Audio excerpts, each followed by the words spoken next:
യം ശൈവാഃ സമുപാസതേ ശിവൈതി ബ്രഹ്മേതി വേദാന്തിനോ ബൗദ്ധാ ബുദ്ധ ഇതി പ്രമാണപടവഃ കർത്തേതി നൈയായികാഃ അർഹന്നിത്യഥ ജൈനശാസനരതാഃ കർമ്മേതി മീമാംസകാഃ സോയം വോ വിദധാതു വാഞ്ചിതഫലം ത്രൈലോക്യനാഥോ ഹരിഃ സോയം വോ വിദധാതു വാഞ്ചിതഫലം ത്രൈലോക്യനാഥോ ഹരിഃ.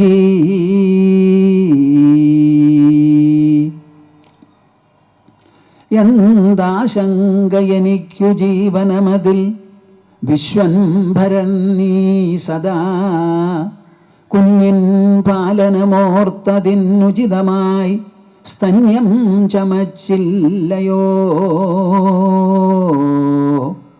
വീണ്ടും വീണ്ടുമിതോർത്തു യാദവപദേ ഗോപീപദേ സത്പദേ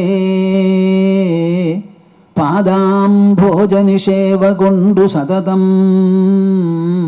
കാലം കഴിക്കുന്നു ഞാൻ. പാദാംഭോജനിഷേവ കൊണ്ടു സതതം കാലം കഴിക്കുന്നു ഞാൻ.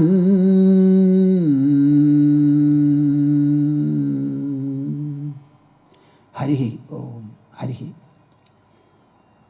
ഞാൻ എല്ലാ സ്ഥലത്തും പോയി സംസാരിക്കുന്ന സമയത്ത് ഇങ്ങനെ ഒന്നോ രണ്ടോ അനുഗ്രഹ ശ്ലോകങ്ങളും മംഗളസ്തുതികളും ചൊല്ലിയതിന് ശേഷം 3 തവണ ഓങ്കാരം ജപിക്കും. ആ ജപത്തിൻ്റെ ഉദ്ദേശം എനിക്ക് ഞാൻ ജപിക്കണം എന്നുള്ളതല്ല. ഇവിടെ സദസ്യരായി ആരാരെല്ലാം ഉണ്ടോ അവരെല്ലാവരും അതിൽ പങ്കെടുത്ത് അങ്ങനെ സംയുക്തവും കൂട്ടായുമുള്ള ഒരു ഓങ്കാര ജപ തപോനുഷ്ഠാനം രചിക്കണം എന്നതാണ് ഉദ്ദേശം. ഈ തപസ്സുകൊണ്ട് മാത്രമേ ഈ ഭൂമണ്ഡലത്തിൽ സമാധാനവും സന്തോഷവും സംതൃപ്തിയും ഉണ്ടാകാൻ പോകുന്നുള്ളൂ. ഈ പറഞ്ഞ 3 വാക്കും നമ്മുടെ മനസ്സിനെ സംബന്ധിക്കുന്നതാണ്. ശാരീരികമല്ല സന്തോഷം. എല്ലാ അനുഭവങ്ങളും മാനസമാണ്, മാനസികമാണ്.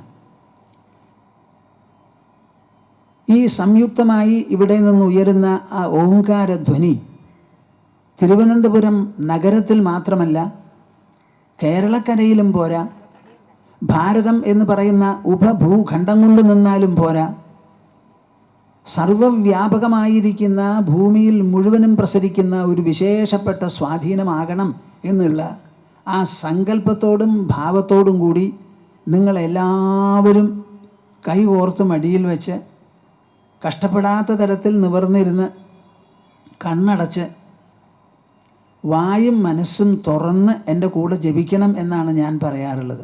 അതിവിടെയും പറയുന്നു. നിങ്ങളെല്ലാവരും ഇതിൽ പങ്കുചേർന്നില്ലെങ്കിൽ ഭൂമാനന്ദ സ്വാമിജിക്ക് വലിയ സങ്കടമാണ്. ഈ മാതിരി സന്ദർഭങ്ങളിലാണ് നിങ്ങളുടെ പൂർവികർ അദൃശ്യമായി ആകാശമണ്ഡലത്തിൽ നിരന്ന് ഓ ഞങ്ങളുടെ അനന്തരവന്മാരിങ്ങനെ ചെയ്യുന്നുണ്ടല്ലോ എന്ന് പറഞ്ഞ് മനസ്സാ പുഷ്പവൃഷ്ടി ചൊരിയുന്ന സന്ദർഭമാണ്. ഈ പുണ്യാവസരത്തിൽ അത് പാഴാക്കാതെ അതിൻ്റെ അർത്ഥവും വ്യാപ്തിയും ലക്ഷ്യവുമെല്ലാം വേണ്ടതുപോലെ മനസ്സിലാക്കി ഇതിലെല്ലാവരും പങ്കെടുക്കൂ. നിങ്ങളുടെ ശബ്ദം കേട്ടിട്ട് എനിക്ക് പോരാന്ന് തോന്നിപ്പിക്കരുത്, പറയേണ്ടി വരരുത്. എന്നാൽ മിക്ക സ്ഥലത്തിലും അത് ചെയ്യേണ്ടി വരാറുമുണ്ട്. ഇതാ എല്ലാവരും എൻ്റെ കൂടെ ഞാൻ ചൊല്ലിക്കേട്ടതിന് ശേഷമല്ല, കൂട്ടായി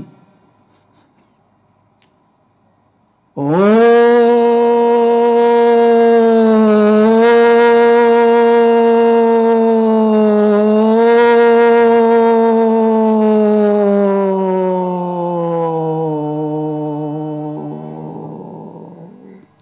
അതുപോലെ പതിഞ്ഞ സ്വരാണ്. പല ആൾക്കാരും പങ്കെടുത്തിട്ടുമില്ല. ഇപ്പോഴാണ് എൻ്റെ സ്വരം കുറച്ചൊന്ന് ശക്തമാകുന്നത്. എന്താ നിങ്ങളുടെയൊക്കെ തൊണ്ടയ്ക്ക് വിഷമം? ഞാൻ ഇവിടെ നിന്ന് അങ്ങോട്ട് സംസാരിക്കാൻ പോണു, നിങ്ങൾ കേൾക്കണു. അതിനു മുൻപ് നിങ്ങളുടെ സ്വരം എനിക്കൊന്ന് കേൾക്കണം എന്നുണ്ട്. അപ്പോൾ ആ ഒരു പാരസ്പര്യം വേണ്ടതുപോലെ തെളിയിപ്പിച്ചുകൊണ്ട് ഒരു കൂട്ട തപസ്സായി എല്ലാവരും പങ്കെടുക്കൂ. ഇതാ ഓ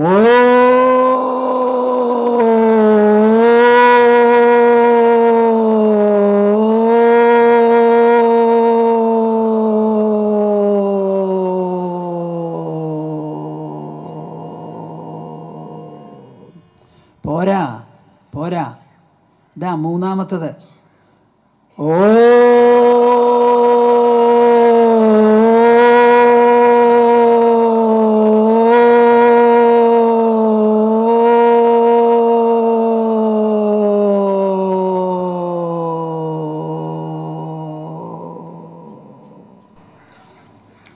ഹരിഹി ഓം തത്സ്. ജയഗുരു. ഭാരതജനനിയുടെ പുണ്യസന്താനങ്ങളെ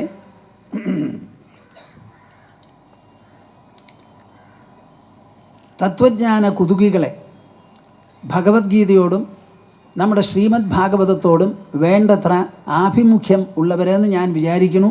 ആഭിമുഖ്യമുള്ളവരെ. കഴിഞ്ഞ കൊല്ലമാണ് അടുത്ത അവസരങ്ങളിൽ ഞാൻ തിരുവനന്തപുരം സന്ദർശിച്ചതും ഇതേമാതിരി വേറെ ഒരു സ്ഥലത്ത് ഒരു 2 ദിവസത്തെ ജ്ഞാനയജ്ഞം തുടങ്ങി വച്ചത്. ഇന്ന് ഞങ്ങളുടെ ആശ്രമത്തെയും എന്നെയും സംബന്ധിച്ചിടത്തോളം പലയിടത്തും പോയി വരാനുള്ളത് കൊണ്ട് ഏതെങ്കിലും ഒരു പുതിയ സന്ദർശനം ഏർപ്പെടുത്തുക, അത് സ്വീകരിക്കുക എന്ന് പറഞ്ഞാൽ വളരെ ബുദ്ധിമുട്ടാണ്. എന്നാലും തിരുവനന്തപുരത്തേക്കൊന്ന് വരണം എന്ന് വിചാരിച്ച് കഴിഞ്ഞ കൊല്ലം വന്നതിൻ്റെ പേരിൽ ഇവിടെയുള്ളവരെല്ലാവരും കൂടി അന്ന് നമ്മുടെ കൂടെ കൂടിയിട്ടുള്ളവരെ സ്വാമിജി ഒരിക്കൽ കൂടി വരണം എന്ന് പറഞ്ഞ് അതിന് പറ്റിയ സമയം ഇത് മാത്രമേ ഉള്ളൂ എന്ന് പറഞ്ഞിട്ടാണ് വന്നിരിക്കുന്നത്. ഒരു 10 ദിവസം നീണ്ടു നിൽക്കുന്ന ഒരു മെഗാ ഈവൻ്റ് പാർലിക്കാട്ട് നൈമിഷ ശ്രീമദ് ഭാഗവത തത്വസമീക്ഷാ സത്രം എന്നുള്ള നിലയ്ക്ക് വാർഷികമായി നടക്കുന്ന സംരംഭമാണ്. അത് 10 ദിവസമാണ് നീണ്ടു നിൽക്കുന്നത്. 11ാമത്തെ കൊല്ലമാണ് ഈ കൊല്ലം നടത്തിയത്. ജനുവരി മാസം 1-ാം തീയതിയാണ് അത് പരിസമാപിച്ചത്. അത് തുടങ്ങിക്കഴിഞ്ഞാൽ എൻ്റെ ആശ്രമത്തിൽ നിന്ന് എത്രയും നേരത്തെ ഞാൻ ജോലികളെല്ലാം അവസാനിപ്പിച്ച് നൈമിഷാരണ്യത്തിലേക്ക് ചെല്ലും. അത് കഴിഞ്ഞാൽ പിന്നെ വൈകുന്നേരം എല്ലാം കഴിഞ്ഞതിന് ശേഷം ഒരു 8:30 മണിക്ക് ആശ്രമത്തിൽ തിരിച്ചെത്തുള്ളൂ. ഒരു നിലയ്ക്ക് ദേഹത്തിനും ധാരാളം അധ്വാനമുള്ള ഒരു സമയമാണ്. അത് കഴിഞ്ഞതിന് ശേഷം ഈ ജനുവരി മാസത്തിൽ തന്നെ ഇവിടെ ഇങ്ങനെ ഒരു പ്രോഗ്രാം നടത്തുക എന്ന് പറഞ്ഞാൽ ശരീരത്തിന് കുറച്ച് വിഷമം തന്നെയാണ്. എന്നാലും സാധാരണ ഞങ്ങളെപ്പോലെയുള്ളവർക്ക് ചെയ്യാൻ സാധിക്കുന്നത് അനാദിയായിരിക്കുന്ന നമ്മുടെ ശാസ്ത്രങ്ങളിൽ മനുഷ്യരോട് വളരെയധികം ഇഴുകിപ്പിടിച്ച് നിൽക്കുന്നതും ഇണങ്ങി നിൽക്കുന്നതുമായ തത്വമൂല്യങ്ങളെ ജനങ്ങളുടെ സമാധാനത്തിനും ആശയത്തെളിച്ചതിനും ആത്മബലത്തിനും സൗഭാഗ്യത്തിനും ജന്മസാഫല്യത്തിനും വേണ്ടി പറഞ്ഞ് മനസ്സിലാക്കി കൊടുക്കുക എന്നുള്ളൊരു കൃത്യമാണ് ഞങ്ങൾക്ക് ഏറ്റെടുത്ത് നടത്താൻ സാധിക്കുന്നത്. അങ്ങനെ ഒരാവശ്യം വരുമ്പോൾ അത് വയ്യ വേണ്ട എന്ന് പറയണത് ശരിയല്ലല്ലോ എന്ന് പറഞ്ഞ് വന്നതാണ്. വന്നയിടത്ത് എനിക്ക് സന്തോഷം തോന്നുന്നു. ഞാൻ ഈ ഹാളിനെ പറ്റി കേട്ടിട്ടേ ഉള്ളൂ, അറിഞ്ഞിട്ടില്ല. ഇവിടെ വന്ന് കേട്ടപ്പോൾ എൻ്റെ മനസ്സിലൊരു വിഷമം, ഒരു ആംഫി തിയേറ്ററൊക്കെയാണ്, നിങ്ങൾക്ക് ചാരി ഇരിക്കാൻ ഒരു കസേരയില്ലല്ലോ എന്നുള്ള വിഷമാണ്. എത്ര നേരം 1-1.5 മണിക്കൂർ നേരം ഇങ്ങനെ ഇരിക്കുക എന്ന് പറഞ്ഞാൽ എല്ലാവരും ചെറുപ്പക്കാരല്ല. അപ്പോൾ ഇങ്ങനെ ഒരു ഹാൾ ഉണ്ടാക്കിയതൊക്കെ നല്ലതാണ്. പക്ഷേ ഈ മാതിരി കാര്യങ്ങൾക്ക് വരുമ്പോൾ കുറച്ച് പ്രായമായവരായിരിക്കും ഇതിൽ കൂടുതൽ. അപ്പോൾ ചാരാതെ ഇങ്ങനെ ഇരിക്കുക എന്ന് പറഞ്ഞാൽ കുറച്ച് ബുദ്ധിമുട്ടുള്ളതാണ്. എനിക്കൊരു കസേര കിട്ടിയിട്ടും കാര്യമില്ല, ഒരു കുഷൻ വെച്ച് താങ്ങിയാലേ എൻ്റെ മുതു ശരിക്കും ഇരിക്കണുള്ളൂ. അതാണ് നമ്മുടെ നില. അപ്പോൾ എനിക്കത് കാണുമ്പോൾ ആദ്യമായിട്ട് തോന്നിയതൊരു വിഷമാണ്. പക്ഷേ നിങ്ങളുടെ ശ്രദ്ധയുടെയും ഭക്തിയുടെയും പേരിൽ എല്ലാവർക്കും അനായാസമായി തീരട്ടെ ഇരിക്കൽ. നമുക്ക് കാണാനോ കേൾക്കാനോ എന്തെങ്കിലും ആകർഷകമായോ ആഹ്ലാദകരമായോ ഉണ്ടെങ്കിൽ ബാക്കിയുള്ള അധ്വാനങ്ങളൊക്കെ മറന്നു പോവുക എന്നുള്ളതാണ് മനുഷ്യ മനസ്സിൻ്റെ വിശേഷതയും നമ്മുടെ സംസ്കാരത്തിൻ്റെ മഹിമയും. അപ്പം നമ്മുടെ സംസ്കാരവും പൈതൃകവും നിങ്ങൾ വേണ്ടത്ര തുണയ്ക്കട്ടെ. ശരീരത്തിനൊരു വിഷമം തോന്നാതെ ഒരു 1-1.5 മണിക്കൂർ ഇവിടെ ചെലവ് ചെയ്യാൻ നിങ്ങൾക്ക് എല്ലാവർക്കും സാധിക്കണം. നാം ഈ 2-3 ദിവസമായി ഇവിടെ പ്രതിപാദിക്കാൻ ഉദ്ദേശിക്കുന്നത്, എല്ലാ സ്ഥലത്തും പോയാൽ ഞാൻ വൈകുന്നേരം സംസാരിക്കുന്നത് ഭഗവത്ഗീതയെക്കുറിച്ചാകും. ഭഗവത്ഗീത എന്ന് പറയുന്ന ഒരു ശാസ്ത്രം, ഒരു ടെക്സ്റ്റ് മാത്രമേ ഇന്ന് ധാരാളം ജനങ്ങൾ ലോകത്തിലും ഹൈന്ദവ ജനതയടക്കം നല്ല പോലെ മനസ്സിലാക്കുക അല്ലെങ്കിൽ കേൾക്കുക അങ്ങനെ ചെയ്തിട്ടുള്ളൂ. എത്രയോ ഭാഷയിൽ തർജ്ജമ ചെയ്തിട്ടുണ്ട് ഭഗവത്ഗീതയെ. ആദ്യമായി ഇംഗ്ലീഷിൽ തർജ്ജമ ചെയ്യിപ്പിച്ചത് വാറൻ ഹേസ്റ്റിങ്സ് ആണ്. ഈ ഭഗവത്ഗീതയുടെ ആ അന്തസ്സാരം, അത് നമുക്ക് നൽകുന്ന ആത്മബലമുണ്ടല്ലോ, സഹനശക്തി, ആ ഒരൊറ്റ കാര്യമാണ് വാറൻ ഹേസ്റ്റിങ്സിനെ ആ ഇംപീച്ച്മെൻറ്റ് മുഴുവൻ തടുത്തു നിർത്തി തൻ്റെ കാര്യം ആർഗ്യൂ ചെയ്യാനായി സഹായിച്ചതും പ്രേരിപ്പിച്ചതും ബലം നൽകിയതും. അതിൻ്റെ പേരിൽ വാറൻ ഹേസ്റ്റിങ്സ് ആദ്യമായി ഈ ഭഗവത്ഗീത ഇംഗ്ലീഷിൽ തർജ്ജമ ചെയ്യിച്ചു. എന്നിട്ട് അതിൻ്റെ ചെലവ് അദ്ദേഹം ഇവിടെ പൂർണ്ണാധികാരി ആയതുകൊണ്ട് ഗവൺമെൻറ്റിലേക്ക് ഡെബിറ്റ് ചെയ്തു. ഈ വർത്തമാനം ബ്രിട്ടീഷുകാർ അറിഞ്ഞ ഉടനെ പറഞ്ഞു, താങ്കളെ പറഞ്ഞയച്ചിരിക്കുന്നത് ഇന്ത്യയെ ഭരിക്കാനാണ്, അവരുടെ മതഗ്രന്ഥം തർജ്ജമ ചെയ്യാനല്ല. അതുകൊണ്ട് അതിന് വന്നിട്ടുള്ള ചെലവ് താങ്കളുടെ പേഴ്സണൽ അക്കൗണ്ടിലേക്ക് തന്നെ ഡെബിറ്റ് ചെയ്യണം എന്ന് പറഞ്ഞ് ഒരു നിർദ്ദേശം അദ്ദേഹത്തിന് കിട്ടി എന്നാണ് ഞാൻ പറഞ്ഞു കേട്ടിട്ടുള്ളത്. അതിൽ നിന്ന് നിങ്ങൾക്ക് മനസ്സിലാക്കാം ഈ ഭഗവത്ഗീതയുടെ വൈഭവം, ഈ ഭഗവത്ഗീതയുടെ പ്രസിദ്ധി, അതിൻ്റെ പ്രായോഗികത, അതും നമ്മുടെ ഉൾ വ്യക്തിത്വവുമായിട്ടുള്ള ബന്ധം എത്ര കണ്ട് ഇഴുകിച്ചേരുന്നു എന്നുള്ളത് നിങ്ങൾക്ക് നല്ല പോലെ മനസ്സിലാക്കാം. ഇന്ന് ഭഗവത്ഗീതയ്ക്കുള്ള ഒരു വിശേഷ സ്ഥാനം എന്താണ് എന്ന് പറഞ്ഞാൽ, ലോകം മുഴുവനും വളരെയധികം വ്യഗ്രതയോടുകൂടി നടത്തിക്കൊണ്ടിരിക്കുന്നതാണ് management training programmes, leadership training programmes. ഇതൊക്കെ അതിലിപ്പോൾ അവസാനമായി അവർ കണ്ടെത്തിയിട്ടുള്ളത്, ലോകത്തിൽ എന്തെല്ലാം മാനേജ്മെൻറ്റിൻ്റെ പേരിൽ, അഡ്മിനിസ്ട്രേഷൻ്റെ പേരിൽ തത്വങ്ങളോ മൂല്യങ്ങളോ സിദ്ധാന്തങ്ങളോ വീക്ഷണങ്ങളോ പരിഗണനകളോ ഉണ്ടോ, അതൊക്കെ ശരിയായിട്ട് മനുഷ്യൻ്റെ ഉൾ വ്യക്തിത്വത്തിൻ്റെ വക്ക് പോലും പിടിക്കാനോ തടിക്കാനോ സാധിച്ചിട്ടില്ല എന്നാണ്. നിങ്ങൾക്ക് ശരിയായിട്ട് കാര്യങ്ങൾ മനസ്സിലാകണമോ, ഭഗവത്ഗീത തുറന്നു വായിക്കൂ എന്നാണ് ഈ മാനേജ്മെൻറ്റ് ഗുരുക്കൾ പല ജനങ്ങളും പറയുന്നത്. വളരെ വിശേഷപ്പെട്ടതാണ്. ഞാൻ ഈ ഭഗവത്ഗീതയെ എപ്പോഴും ചിത്രീകരിക്കുന്നത്, it's an administrative gospel far from being A merely spiritual philosophical treaties എന്നാണ് പറയാറുള്ളത്. അതൊരു ഭരണശാസ്ത്രമാണ്. ഒരു ഭരണകർത്താവ് വേറെ ഒരു ഭരണകർത്താവിന് പടക്കളത്തിൽ വെച്ച് ഭരണദൗത്യം നിർവഹിക്കാൻ സാധിക്കാതെ കുഴഞ്ഞ് തൂങ്ങിയപ്പോൾ ആ കുഴക്കം മാറ്റി അദ്ദേഹത്തെ അതിന് ശക്തിയുക്തനാക്കി തീർക്കണം എന്ന് പറഞ്ഞ് കൊടുത്തിട്ടുള്ള വാക്കുകളാണ്. ശ്രീകൃഷ്ണൻ അർജുനനോട് ഏതാണ്ട് 2-2.5 മണിക്കൂർ നേരമാണ് കുരുക്ഷേത്രത്തിൽ സംസാരിച്ച് കാണുക. ആ 2.5 മണിക്കൂർ നേരത്തെ സംസാരം കേട്ട് നിൽക്കാൻ വയ്യാതെ കുഴഞ്ഞു തൂങ്ങി ഗാണ്ഡീവം താടത്ത് വഴുതി വീണ് നിസ്സഹായനായിരുന്ന അർജുനനെ ആത്മബലത്തോടുകൂടി എഴുന്നേൽപ്പിച്ച് ആ താഴത്ത് വീണ ഗാണ്ഡീവം കയ്യിലെടുത്ത് 18 ദിവസം നീണ്ടു നിൽക്കുന്ന ഘോര യുദ്ധം അസ്സലായിട്ട് പൊരുതിയ അർജുനൻ. ഇതിലധികം ഭഗവത്ഗീതയ്ക്കോ അതിൻ്റെ സന്ദേശത്തിനോ വേറെ എന്ത് തെളിവാണ് നമുക്ക് വേണ്ടത്? നമ്മുടെ മുൻപിലുള്ള ഭഗവത്ഗീത 5000 ചില്ലാനം കൊല്ലം മുൻപ് എഴുതിയതാണ്. ഇത്രയധികം പഴക്കമുള്ള ഏതെങ്കിലും ഒരു ഗ്രന്ഥം ലോകത്തിൽ കാണാൻ സാധിക്കുമോ എന്ന് നിങ്ങൾ ആലോചിച്ച് നോക്കൂ. രാമായണം എടുക്കുകയാണെങ്കിൽ എത്രയോ 10,000 ആണ്ടുകൾ പഴക്കമുള്ളതാണ് രാമായണം. അതിൻ്റെ ഒരു വള്ളിയോ ഒരു പുള്ളിയോ നീങ്ങാതെ ആ എഴുതി വെച്ച അതേ രൂപത്തിൽ തന്നെ വായിക്കണം, കേൾക്കണം, ഗ്രഹിക്കണം, മനസ്സിലാക്കണം, അനുധാവനം ചെയ്യണം. നമ്മുടെ ജീവിതത്തിൽ അതൊരു നിഷ്ഠയാവണം, നമ്മുടെ ജീവിതത്തിൽ അതൊരു സമ്പന്നതയാവണം എന്ന് വിചാരിച്ച് ലക്ഷോപലക്ഷം കോടാനുകോടി ജനങ്ങൾ വായിച്ചു കൊണ്ടിരിക്കുകയാണ്. ഏതെങ്കിലും ഒരു സമാജത്തിൻ്റെ മഹിമ, ഒരു സമൂഹത്തിൻ്റെ മഹിമ ഭൗമവസ്തുക്കൾ കൊണ്ട് ഉണ്ടാക്കിയിട്ടുള്ള സ്മരണികകളല്ല. അല്ല അല്ല നാം എഴുതി ഉണ്ടാക്കാൻ പറ്റുന്ന സാംസ്കാരികവും മൂല്യബദ്ധവുമായിരിക്കുന്ന ഗ്രന്ഥങ്ങളാണ്, സാഹിത്യമാണ്.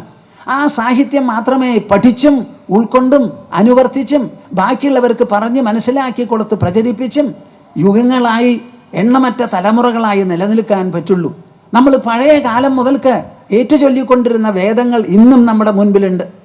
അന്ന് എഴുത്തില്ല, എഴുതി പഠിപ്പിക്കുന്ന ചോദ്യമില്ല, അച്ചടിയോ പ്രസിദ്ധീകരണങ്ങളോ മാധ്യമങ്ങളോ അന്ന് ഉണ്ടായിരുന്നില്ല. വേദങ്ങൾ കേട്ട് കേട്ട് കേട്ട് കേട്ട് നാവിൽ നിന്ന് ചെവിയിലൂടെ പഠിച്ചതാണ്.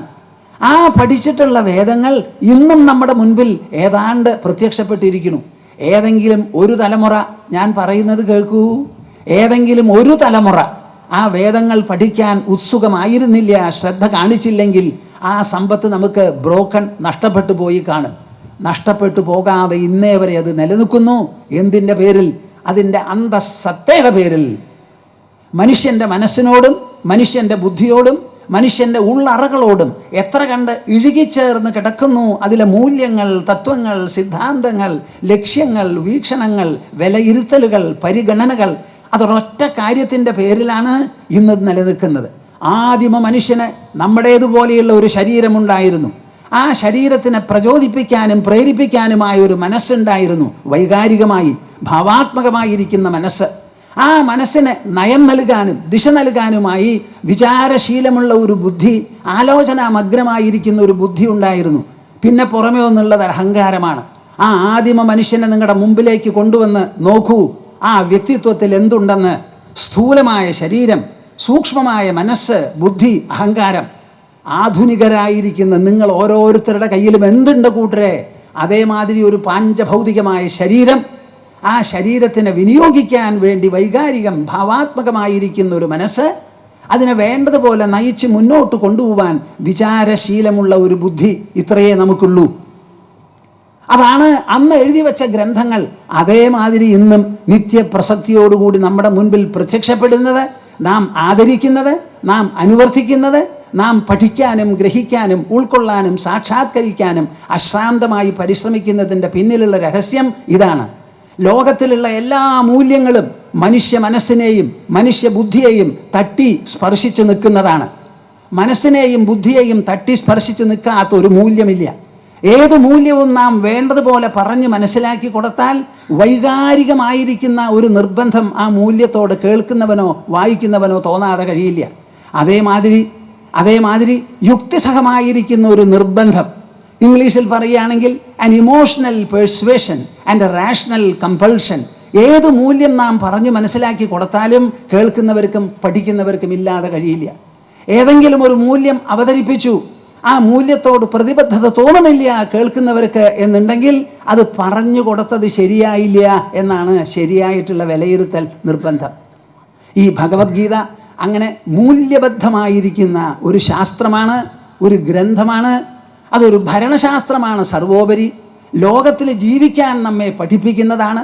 ഒരു തരത്തിലും തളർച്ച വരാതെ, കുലുക്കം തട്ടാതെ, വാടിക്കൊഴയാതെ, എന്തു വന്നാലും സ്ഥിരബുദ്ധിയോടുകൂടി ആത്മബലത്തോടുകൂടി എല്ലാറ്റിനെയും ഉൾക്കൊള്ളാനും സംലയിപ്പിക്കാനും സ്വാംശീകരിക്കാനും, ആ സ്വാംശീകരണം വഴി കൂടുതൽ കൂടുതൽ നാം ധന്യരാവാൻ, നമ്മുടെ ബലം വർദ്ധിക്കാൻ, ഏതെങ്കിലും ഒരു സിദ്ധാന്തം നമ്മുടെ മുൻപിലുണ്ടെങ്കിൽ, ഏതെങ്കിലും ഒരു സംവാദം നാം കേട്ടിട്ടുണ്ടെങ്കിൽ, കേൾക്കാൻ പോകുന്നുണ്ടെങ്കിൽ അത് ഭഗവത്ഗീത മാത്രമാണെന്ന് നല്ലപോലെ മനസ്സിലാക്കിക്കോളൂ.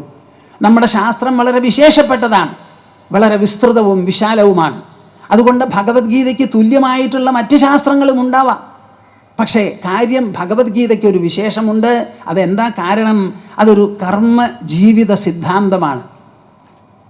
ജീവിതത്തിൽ എല്ലാവരും എപ്പോഴും ചെയ്തുകൊണ്ടിരിക്കുന്നത് കർമ്മമാണ്.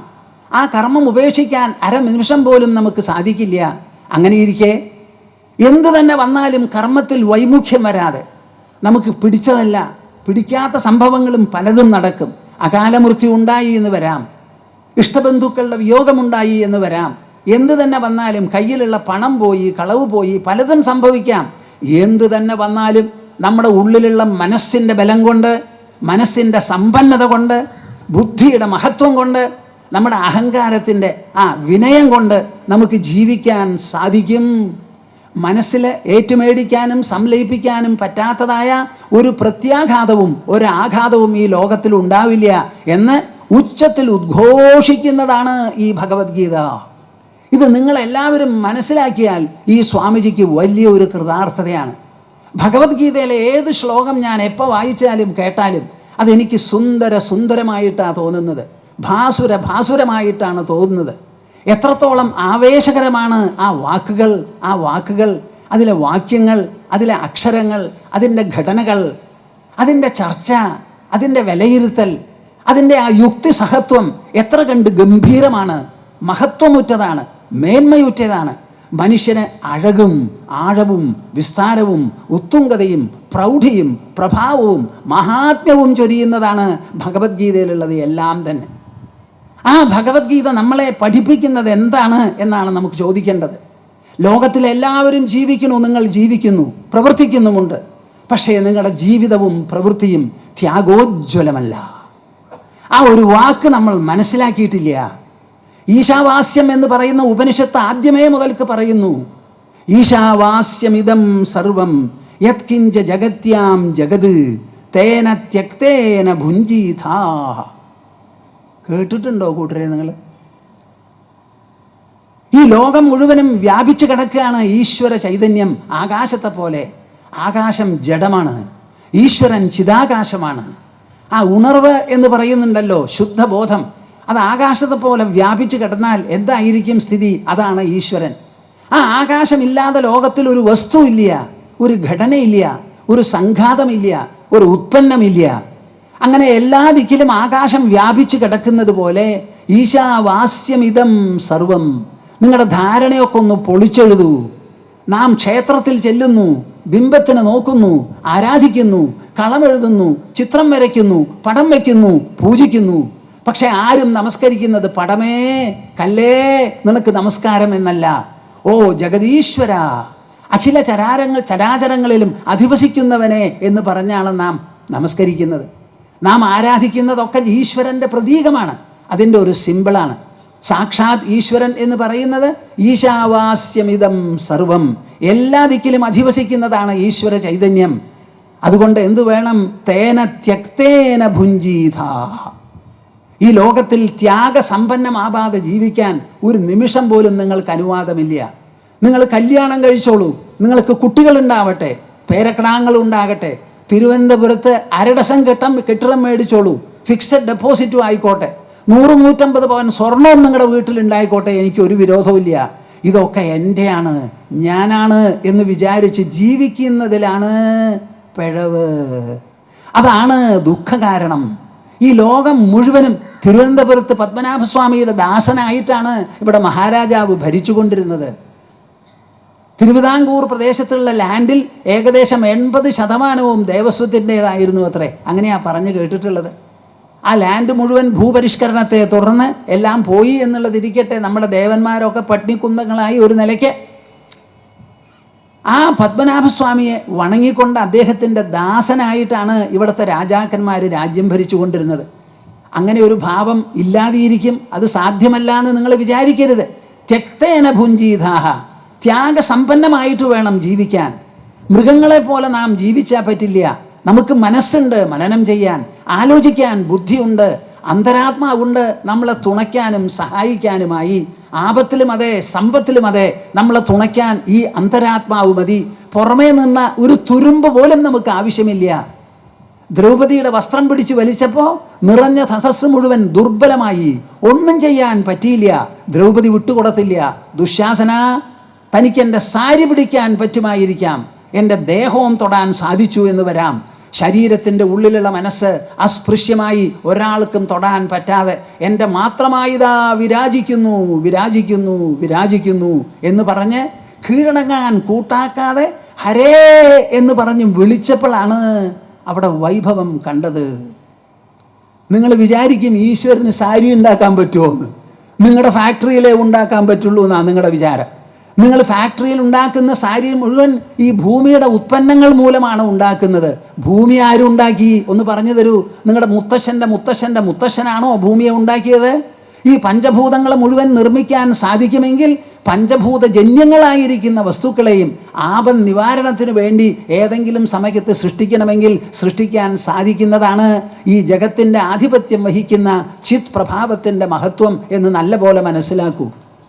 ഇതാണ് നമുക്ക് ആവശ്യം.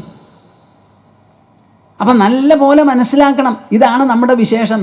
ആ ത്യാഗം എന്നൊന്നുണ്ടല്ലോ, അതാണ് ഇങ്ങനെ ഒരു ശീർഷകം കൊടുത്തത് ഭഗവത്ഗീതയിലെ ത്യാഗോജ്വലത. ആ ത്യാഗ കർമ്മോജ്വലത. ഗീത ആവശ്യപ്പെടുന്നത് എന്താ? മിണ്ടാതെ ഇരിക്കാനാണോ? ആലസ്യത്തിന് അടിയറ വയ്ക്കാനാണ്. ഗീത ആവശ്യപ്പെടുന്നത് കർമ്മകുശലന്മാരായി ജീവിക്കൂ. എവിടെ പോയാലും നിങ്ങൾ പരാജയപ്പെടരുത്.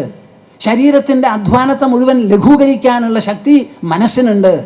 മനസ്സിനെ ഉജ്ജ്വലമാക്കി നിർത്താനുള്ള പ്രഭാവം ബുദ്ധിക്കുണ്ട്.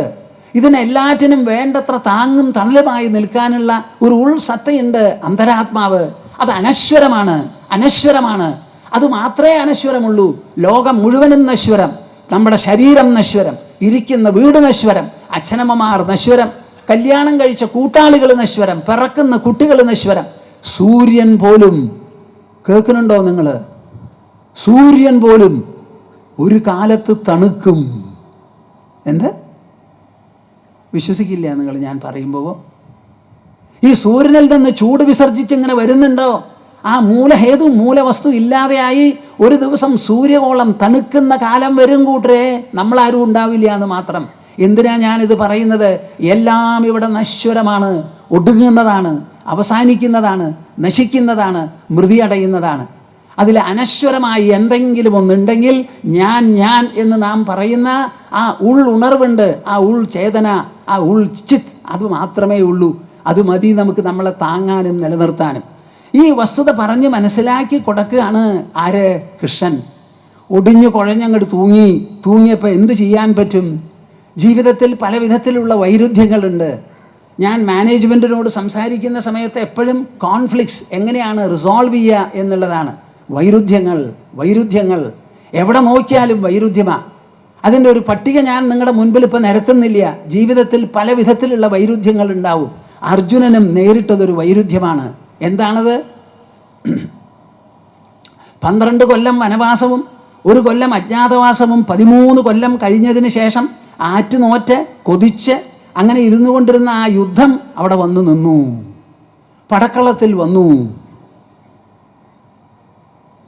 ആദ്യമായി ദുര്യോധനൻ ദ്രോണൻ്റെ അടുത്ത് ചെന്ന് ഒരു ശിഷ്യൻ സംസാരിക്കാൻ പാടില്ലാത്ത തരത്തിൽ ധിക്കാരത്തിൽ സംസാരിക്കാൻ തുടങ്ങി. ആ സംസാരം മൂത്ത് അതിൻ്റെ മാനവും ദണ്ഡവും ഒക്കെ പോയി എന്ന് കണ്ടപ്പോഴാണ് ഭീഷ്മരത് നിർത്തണം എന്ന് ഉദ്ദേശിച്ച് തൻ്റെ കയ്യിലുള്ള ശംഖ ഒരു സിംഹധ്വനി മുഴക്കിയതിന് ശേഷം വിളിച്ചത്. അങ്ങനെ എല്ലാവരും കാഹളങ്ങൾ മുഴക്കി. അതിൻ്റെ അപ്പുറത്ത് ഒരാളും ഇല്ല ഒന്നും ചെയ്യാൻ. ധൃഷ്ടദ്യുമ്നൻ പാണ്ഡവന്മാരുടെ തലവനായി അവിടെ നിൽക്കുന്നുണ്ട്. പക്ഷേ അദ്ദേഹം നല്ലപോലെ മനസ്സിലാക്കി, ഈ ഭീഷ്മരുടെ കാഹളത്തിന് പ്രതികാഹളം മുഴക്കാൻ എനിക്ക് ശക്തിയില്ല, എനിക്കതിനുള്ള ത്രാണിയില്ല എന്ന്. ഉടനെ കൃഷ്ണൻ പറഞ്ഞു, ഞാൻ വിളിക്കാൻ പോണു എന്ന് പറഞ്ഞ് പാഞ്ചജന്യമെടുത്ത് ഊതിയപ്പോഴാണ് എല്ലാവരും കൂടി കാഹളം മുഴക്കി ആകെ മൊത്തം കൗരവസേന നെടുങ്ങിയത്. അത്ര വരെ ആയതിനു ശേഷം അർജുനന് തോന്നി, ഞാൻ എന്താണ് ഇവിടെ ചെയ്യേണ്ടത്, ആരോടാണ് പടപൊരുതേണ്ടത് എന്ന് വിചാരിച്ച് ഒന്ന് നോക്കിക്കളയാം എന്ന് പറഞ്ഞൊരു പരിശോധനയാണ് നടത്തിയത്. ഇതാണ് ഭഗവത്ഗീതയുടെ മെസ്സേജ്. ഏത് സമയത്തായാലും നിങ്ങൾ ജീവിതത്തിൽ ഞാൻ എന്ത് ചെയ്യുന്നു, ആരോടുകൂടി സമ്പർക്കം പുലർത്തുന്നു, ഞാനും ഈ സമ്പർക്കം പുലർത്തുന്ന ഘടകങ്ങളുമെല്ലാം എനിക്ക് വേണ്ടതുപോലെ മനസ്സിലായിട്ടുണ്ടോ, എനിക്ക് എന്തെങ്കിലും അപൂർണതയുണ്ടോ, പോരാക്കുറവുണ്ടോ, അതോ വേണ്ടത്ര യോഗ്യത ഉണ്ടായിട്ടുണ്ടോ എന്ന് പിറന്നാൾ ദിവസമെങ്കിലും ന്യൂ ഇയർ ദിവസമെങ്കിലും നിങ്ങളൊരു ആത്മപരിശോധന, ഒരു നിരീക്ഷണം നടത്തണം. അന്തിമ മുഹൂർത്തത്തിലായാലും അർജുനൻ അത് ചെയ്യാൻ തീരുമാനിച്ചതിന് ശേഷമാണ് കൃഷ്ണനോട് പറഞ്ഞത്, വില്ല് പൊക്കിപ്പിടിച്ച് ഗാണ്ഡീവവും പൊക്കിപ്പിടിച്ച് 2 സേനകളുടെയും മധ്യത്തിൽ കൊണ്ടുപോയി നിർത്തൂ, ഞാനൊന്ന് നോക്കട്ടെ ആരോടുകൂടി പടപൊരുതണം എന്ന്. കൃഷ്ണൻ വെടുമെടുക്കനാ, കുശലനാ. തേര് തെളിച്ച് കൊണ്ടുപോയി നിർത്തിയത് ഭീഷ്മരുടെയും ദ്രോണരുടെയും മുമ്പിലാണ്. ആരാണ് ഈ ഭീഷ്മര്? മടിയിലിരുത്തി വളർത്തി ചോറ്റുരുള കൊടുത്ത് വളർത്തിക്കൊണ്ടുവന്നിട്ടുള്ള ഭീഷ്മരാണ്. കുറേയൊക്കെ അസ്ത്രശസ്ത്രവിദ്യ പഠിപ്പിച്ചിട്ടുമുണ്ട്. പോരാത്തത് പഠിപ്പിച്ചതാണ് ദ്രോണാചാര്യർ. അപ്പോൾ ദ്രോണാചാര്യർ പഠിപ്പിച്ചു കൊടുത്ത ശസ്ത്രവിദ്യ മുഴുവൻ കൈക്കലാക്കി ആ വിദ്യ ആചാര്യൻ്റെ നേരെ പ്രയോഗിക്കേണ്ടതായ ഒരു ഗതികേട്, വൈരുദ്ധ്യമാണ് അർജുനനെ അഭിമുഖീകരിച്ചത്. മനസ്സിലാക്കുന്നുണ്ടോ നിങ്ങൾ? ഞാൻ പഴയ സംഭവം പറയേ അതോ പുതിയ ഒരു മനഃശാഞ്ചല്യം ഉണ്ടാക്കി തീർക്കേ എന്നാണ് ചോദിക്കുന്നത്. പഴയ കഥ പറയുകയാണോ ഞാൻ, അതോ മനസ്സിനെ അഭിമുഖീകരിക്കാവുന്ന വൈരുദ്ധ്യങ്ങളുടെ എത്രത്തോളം വലിപ്പമുണ്ട്, ഗാംഭീര്യമുണ്ടെന്ന് പറയുന്നുവോ എന്ന് നിങ്ങൾ മിണ്ടാണ്ടിരിക്കണേ? ഞാൻ പഴയ കഥ പറയുകയാണോ അതോ മനസ്സിൻ്റെ ആധുനിക ചരിത്രമാണോ പറയണത് എന്നാണ് ചോദിക്കണേ. മനസ്സിലാവുന്നുണ്ടോ? അല്ലെങ്കിൽ ഞാൻ ഈ കഥ പറയേണ്ട ആവശ്യമില്ല. നിങ്ങൾക്ക് എല്ലാവർക്കും ഉണ്ട് അങ്ങനെ ഒരു മനസ്സ്. എമ്മാതിരിയുള്ള വൈരുദ്ധ്യവും നമുക്കുണ്ടാവാം. ആ വൈരുദ്ധ്യത്തിൻ്റെ മകുട ചൂടാമണിയാണ് ഭഗവത്ഗീത നമ്മുടെ മുൻപിൽ പ്രസ്താവിക്കുന്നത്, വിവരിക്കുന്നത്. അങ്ങനെ ഒരു സ്ഥിതിവിശേഷം, താൻ സമ്പാദിച്ചിട്ടുള്ള വിദ്യ മുഴുവനും തന്നെ പഠിപ്പിച്ചു തന്ന ഗുരുവിൻ്റെ നേരെ മൂർത്ത ശരങ്ങൾ പ്രയോഗിച്ച് ആ ആളെ കൊല്ലണം ആ യുദ്ധത്തിൽ. അതുമാതിരി വളർത്തിക്കൊണ്ടുവന്ന മുത്തശ്ശനെയും യുദ്ധം ചെയ്ത് തട്ടി താഴത്തിടണം. ഇത് രണ്ടും ചെയ്യാൻ ആരാ പുറപ്പെടുക? നിങ്ങൾ പലപ്പോഴും പറയുന്നുണ്ടല്ലോ വൈരുദ്ധ്യം വൈരുദ്ധ്യം എന്ന്. ഇതിലേറെ ഒരു വൈരുദ്ധ്യമുണ്ടോ? ഇനി അർജുനൻ്റെ യുദ്ധം കൊണ്ട് ഉണ്ടാവാൻ പോകുന്നതോ 45 ലക്ഷം പടയാളികളാണ് മരിക്കാനും കൊല്ലപ്പെടാനും പോകുന്നത്. 45 ലക്ഷം. അപ്പം അർജുനൻ്റെ മനസ്സിൽ വരാൻ പോകുന്ന ആ ഭരണസംഖ്യയെക്കുറിച്ച് ആലോചിച്ചും അതിൻ്റെ കാഠിന്യം, ക്രൂരത, അസഹ്യത ഇത് മുഴുവനും ആലോചിച്ച് നെടുക്കം സഹിക്കവയ്യാത്തൊരു വൈരുദ്ധ്യമായിരുന്നു അത്. ആ വൈരുദ്ധ്യം എവിടെ വച്ചിട്ടാണ് നടന്നത്?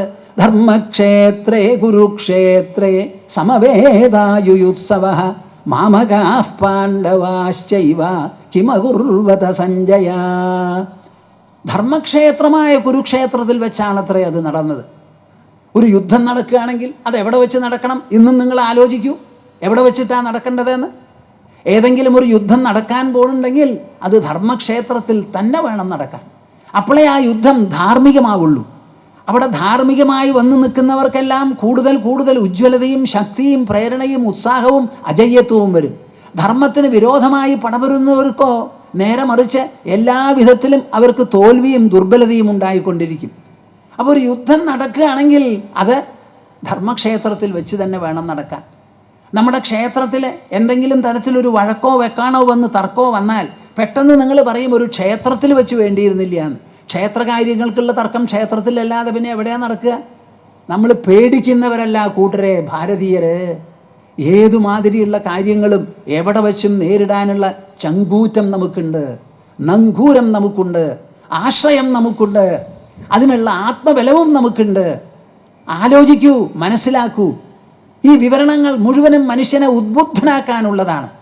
മനുഷ്യന് വേണ്ടത്ര തൻ്റെ ഇടം, വിശേഷബുദ്ധി, വീണ്ടും വിചാരം, ആലോചന, ഗാഠമായിരിക്കുന്ന ചിന്ത, ഉള്ളറകളിലേക്ക് കടന്നു ചെന്ന് അവിടെ നിന്ന് അനശ്വരമായിരിക്കുന്ന ബലം അങ്ങനെ നുകരാൻ വേണ്ടിയിട്ടുള്ളതാണ് നമ്മുടെ എല്ലാ പ്രതിപാദനങ്ങളും. അതാണ് ഇവിടെ ഇങ്ങനെ പറയുന്നത്. അപ്പോൾ ഒരു ദേവസന്നിധിയിൽ വെച്ച് എന്തെങ്കിലും നടക്കാമോ ചോദിച്ചാൽ ഇന്നും നിങ്ങൾക്കറിയാം നമ്മുടെ ക്ഷേത്രങ്ങളിൽ ശ്രീമദ് ഭാഗവതം, രാമായണം ഇത്യാദിയൊക്കെ വായിക്കുന്നുണ്ട്. ആ വായിക്കുന്നതിൽ ഭൂരിപക്ഷവും എന്താ വിവരം?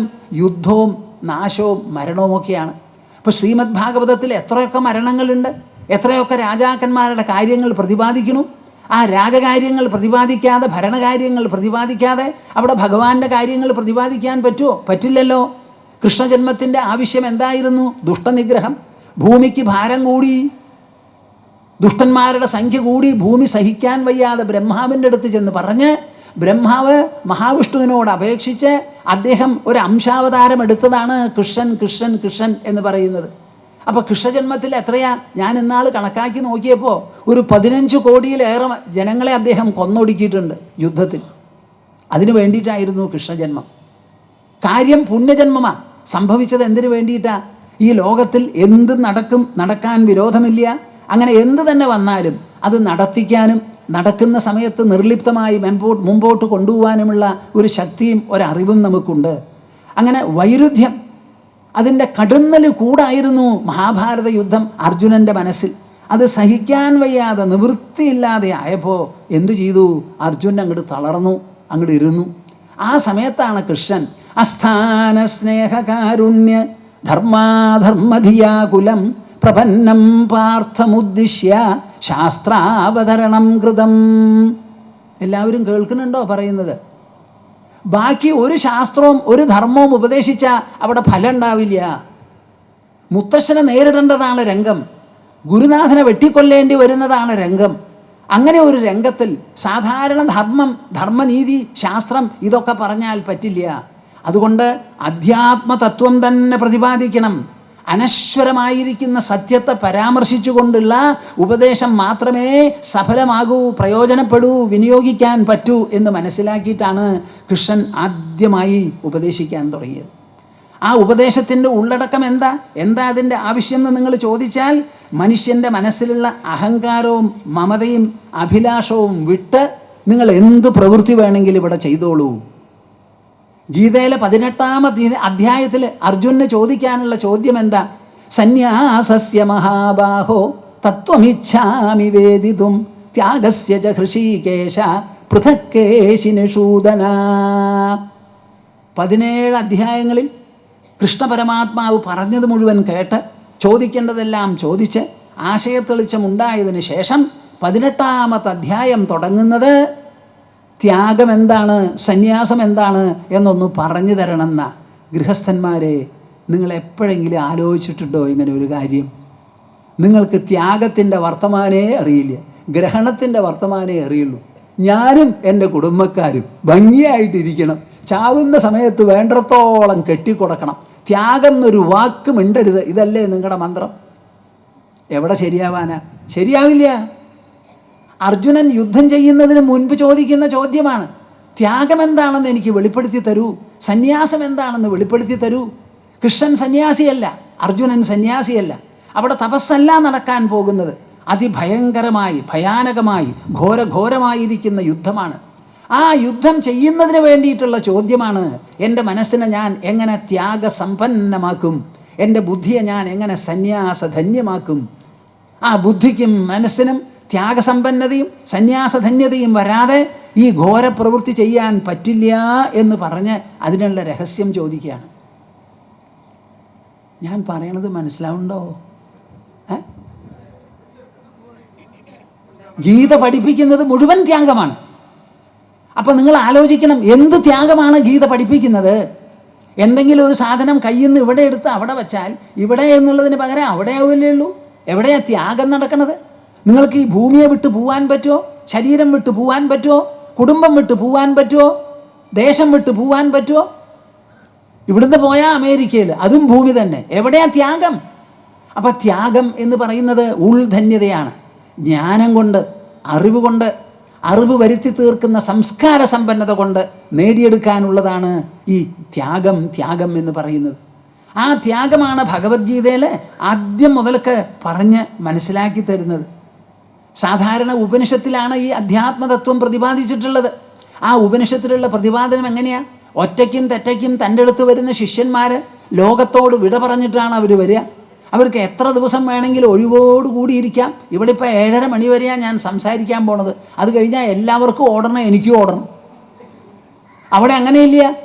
വീടിനോടും കുടിയോടുമൊക്കെ യാത്ര പറഞ്ഞ് ഈ ലോകത്തോട് പുലബന്ധവും കൂടിയില്ല എന്ന് പറഞ്ഞ് വനത്തിൽ താമസിക്കുന്ന കുടീരവാസിയുടെ കുടീരത്തിൻ്റെ മുൻപിൽ ചെന്ന് അദ്ദേഹത്തെ നമസ്കരിച്ച് ചമ്പ്രം പടിഞ്ഞിരുന്നു. അദ്ദേഹം പറയണത് എത്രത്തോളം മാസങ്ങളോ കൊല്ലങ്ങളോ കേൾക്കാൻ തയ്യാറായിട്ട്. അതാണ് ഉപനിഷത്ത് തത്വം. ആ ഉപനിഷത്തിലാണ് അധ്യാത്മം ആത്മതത്വം പ്രതിപാദിച്ചിട്ടുള്ളത്. ആ സന്ദർഭം, ആ പ്രസക്തി ഒക്കെ മാറി കൃഷ്ണൻ അതിനെ അവതരിപ്പിക്കുന്നു. ഈ അനശ്വരമായിരിക്കുന്ന ആത്മതത്വത്തിന് മനുഷ്യൻ്റെ മനസ്സിൽ ത്യാഗോജ്വലത രചിച്ച് കർമ്മകുശലനാക്കി തീർക്കാനുള്ള വിശേഷപ്പെട്ട ഒരു പ്രഭാവം അതിനുണ്ട്. അത് ഞാൻ മനസ്സിലാക്കി തരാം. അർജുന, ഈ യുദ്ധത്തിൽ നിന്ന് രക്ഷപ്പെടാൻ നിനക്ക് പറ്റില്ല, ഓടിപ്പോവാൻ പറ്റില്ല. അർജുനൻ പറഞ്ഞു, ഞാൻ എല്ലാം ഉപേക്ഷിച്ച് സന്യസിച്ച് ഭിക്ഷയാചിച്ച് കഴിഞ്ഞുകൂടാം എന്ന് പറഞ്ഞു. അത് പറച്ചിലാവാം. നിങ്ങൾ പറയാൻ ഞാൻ സന്യസിക്കാം ആന്ന് പറഞ്ഞതുകൊണ്ട് സന്യാസമായില്ല. അത് സാധിക്കില്ല, പറച്ചല് മാത്രമേ ഉള്ളൂ. ആ സന്യാസം നീ ജീവിക്കുമ്പോൾ തന്നെ, ഈ പടക്കളത്തിൽ തന്നെ, യുദ്ധം ചെയ്യാൻ തുടങ്ങുന്നതിന് മുൻപ് തന്നെ നീ സന്യാസിയാവണം. നീ ത്യക്തജീവിതനായി തീരണം. ഗ്രഹിച്ച് ജീവിക്കല്ല, ത്യജിച്ച് ജീവിക്കുക. അത് പഠിപ്പിക്കണം എന്ന് പറഞ്ഞ് ഉപദേശിക്കുന്നു. അതാണ് ഭഗവത്ഗീതയുടെ മഹിമ. ശ്രീരാമൻ 16 വയസ്സ് പ്രായമുണ്ട് ശ്രീരാമന്. അദ്ദേഹം അസ്ത്രശസ്ത്ര വിദ്യയെല്ലാം പഠിച്ചതിന് ശേഷം അച്ഛൻ്റെ സമ്മതത്തോടുകൂടി ഒരു തീർത്ഥാടനത്തിൽ പോയി. അയോധ്യ എന്ന് പറയുന്നത് ഒരു കൊച്ചു രാജ്യമാണ്. ഇന്ത്യയെ പോലെ വലിപ്പമില്ല, ചെറിയൊരു രാജ്യമാണ്. അവിടെ വളരെ സമ്പന്നമായി ജീവിച്ചവനാണ് ശ്രീരാമൻ. എന്തെങ്കിലും പഞ്ഞോ പാന്നോന്നും അറിയില്ല. വളരെ സുലഭമായി സമൃദ്ധമായി ജീവിച്ചു, കണ്ണിലുണ്ണിയായി. ഞാൻ ആദ്യമായിട്ടൊന്ന് അയോധ്യയുടെ അതിർത്തികളിൽ നിന്ന് പുറത്ത് കിടക്കട്ടെ. തീർത്ഥാടനത്തിൻ്റെ ഉദ്ദേശം അതാ. പഴയ കാലത്ത് വണ്ടിയിലും പ്ലെയിനിലും ഒന്നും അല്ല പോവുക, നടന്നാ പോവുക. അപ്പോൾ ധാരാളം സമയം കിട്ടും മനുഷ്യരായിട്ട് കാണാനും സമ്പർക്കം നടത്താനും. ആ തീർത്ഥാടനമൊക്കെ കഴിച്ച് തിരിച്ചു വന്നപ്പോൾ ലോകത്തിൻ്റെ സമ്പ്രദായവും സമ്മിശ്ര സ്വഭാവവും എല്ലാം മനസ്സിലായി. അർജുനന് പറ്റിയതിനേക്കാൾ വലിയ വിഷാദത്തോടുകൂടി വിഷാദമഗ്നനായി രാമൻ ഇരിപ്പായി. കുളിയില്ല, ഊണ് ശരിക്കില്ല, അച്ഛനമ്മമാരെ പോയി കാണില്ല, നമസ്കരിക്കില്ല, മിണ്ടാതെ ഇരിക്കണു. ആരും ചോദിച്ചാൽ ഒരു മറുപടിയും പറയില്ല. അപ്പോഴാണ് വസിഷ്ഠർ വിളിച്ച് എന്താ കാരണം എന്ന് ചോദിച്ച് വസിഷ്ഠർ സംസാരിക്കാൻ തുടങ്ങി. ഈ ത്യാഗസമ്പന്നതയാണ് ശ്രീരാമനെയും പറഞ്ഞു ധരിപ്പിച്ചത്. അതിൽ പറയണു അദ്ദേഹം, വളരെ ശ്രദ്ധ വെച്ച് നിങ്ങൾ കേൾക്കണം.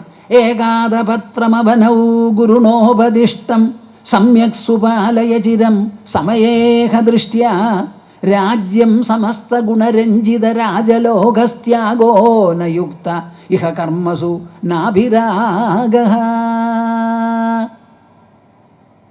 കേൾക്കുന്നുണ്ടോ നിങ്ങൾ? 16 വയസ്സായ കുട്ടി, രാമൻ്റെ ജീവിതം നിങ്ങളൊക്കെ വായിച്ച് മനസ്സിലാക്കിയിട്ടുണ്ടല്ലോ. ഒരു ഭാഗത്ത് അയോധ്യാത്യാഗം, മറുഭാഗത്ത് ആജീവനാന്തം സീതാപരിത്യാഗം. ഇത് മുഴുവനും രാമമനസ്സിന് എങ്ങനെ ചെയ്യാൻ സാധിച്ചു? സിംഹാസനത്തിലിരിക്കുന്ന ഒരാൾക്ക് അതിനുള്ള ബലം എവിടെ നിന്നുണ്ടായി? മനസ്ഥിതി പ്രേരണ എവിടെ നിന്നുണ്ടായി? വസിഷ്ഠരുടെ ഉപദേശമാണ്. ഏകാദപത്രമവനൗ ഗുരുണോപദിഷ്ടം സമ്യക് സുപാലയ ചിരം സമയേഹ ദൃഷ്ട്യാ. ഈ ഉപദേശമൊക്കെ അധ്യാത്മോപദേശം കൊടുത്ത് ഏതാണ്ട് 18 ദിവസമാണ് ഉപദേശിച്ചത്. 9-ാം ദിവസം ആവുമ്പോഴേക്കും രാമൻ എല്ലാം വിസ്മരിച്ച് നിശ്ചലനായി, ആത്മലീനനായി. വസിഷ്ഠർക്ക് സംസാരം നിർത്തേണ്ടി വന്നു. എന്നിട്ട് ഉണർവ് വന്നപ്പോഴേ പിന്നെ തുടങ്ങിയുള്ളൂ അദ്ദേഹത്തിൻ്റെ സംസാരം. അങ്ങനെ അധ്യാത്മമഗ്നത പൂർണ്ണമായി കൈവരിച്ച രാമനോട് പറയണു, ഏകാദപത്രമവനൗ ഗുരുണോപദിഷ്ടം സമ്യക് സുപാലയ ചിരം സമയേഹ ദൃഷ്ട്യാ. സമബുദ്ധിയോടുകൂടി പരമ്പരാഗതമായി നിനക്ക് കിട്ടാൻ പോകുന്ന രാജ്യം, ധാരാളം രാജ്യലക്ഷ്മിയോട് കൂടിയിട്ടുള്ളത്, അത് സമ്യക് സുപാലയ, വേണ്ടതുപോലെ പരിപാലിക്കൂ. ജനങ്ങൾക്ക് ഭദ്രതയുണ്ടാവണം, ക്ഷേമമുണ്ടാവണം. ഇന്നത്തെ കാലത്ത് നമുക്ക് നടക്കുന്നുണ്ടല്ലോ, എന്തൊക്കെയാണ് നടക്കുന്നത് ഇവിടെ? ഇതൊന്നും പഴയ കാലത്ത് ഉജ്ജ്വല രാജാക്കന്മാരുടെ സാന്നിധ്യത്തിൽ നടക്കില്ല. ഒരാൾ നടക്കുമ്പോഴേക്കും കഴിഞ്ഞു, സെക്കൻഡ് വെച്ച് അവൻ്റെ കഴുത്ത് മുറിക്കും രാജാവ്. പഴയ കാലത്തെ വർത്തമാനാണിത്. ഇന്നത്തെ ജനാധിപത്യത്തിൽ നമുക്ക് പട്ടിക്ക് മുഴുവൻ തേങ്ങ കിട്ടിയ മാതിരിയാണ്. അതെങ്ങനെ തിന്ന് ഉരുട്ടണു. എന്താ വേണ്ടേ, എന്ത് ശിക്ഷ കൊടുക്കണം, ഇത് വേണോ അത് വേണോ, ആലോചന നടന്നുകൊണ്ടിരിക്കുക. അത് ഇൻ ക്യാമറയിലാണ് ഒക്കെ നടക്കുന്നത്. ഇങ്ങനെ പലതരത്തിലാണ്. പഴയ കാലത്ത് ഈ ചോദ്യമൊന്നുമില്ല. സമ്യക് സുപാലയ, എവിടെ അനീതിയുണ്ടോ ഓടിയെത്തണം, അവിടെ വാളും പരിചയും പ്രയോഗിക്കണം. ഇന്നത്തെ കാലത്തോ സമാനമായിട്ടുള്ള വ്യവസ്ഥകൾ നാം ഉണ്ടാക്കേണ്ടതാണ്. അതിൽ നാം പരാജയപ്പെട്ടു പോണു. സമ്യക് സുപാലയ, ദ റോഡ് ഓഫ് ചാസ്റ്റൈസ്മെൻറ്റ് എന്ന് പറഞ്ഞുകൊണ്ടാണ് ഭീഷ്മൻ ശരശയ്യയിൽ കിടന്ന് ധർമ്മപുത്രർക്ക് ഉപദേശിക്കുന്നത്. കൂട്ടായി ജനങ്ങൾ അധിവസിക്കുന്ന സ്ഥലത്ത് ദണ്ഡനീതി ശരിക്കും ഉയർത്തിപ്പിടിച്ചില്ലെങ്കിൽ സർവ്വ ആൾക്കാരും ലക്കും ലഗാണവുമില്ലാതെ പെരുമാറും. ആ ദണ്ഡനീതി പുലരണം എന്നാണ് പറയുന്നത്. ആ ദണ്ഡനീതിക്ക് വേണ്ടിയാണ് യുധിഷ്ഠിരാ നീ യുദ്ധം ചെയ്തത്. ഈ യുദ്ധം നിനക്ക് രാജ്യം കിട്ടാനോ സുഖഭോഗങ്ങൾ അനുഭവിക്കാനോ അല്ല, ഇവിടെ നീതി പരിപാലിക്കാനാണ്. ഭാരതഭൂമിയിൽ ധർമ്മം വാഴണോ അതോ അധർമ്മം കൊടികുത്തി പറക്കണോ എന്നുള്ള ചോദ്യമാണ്.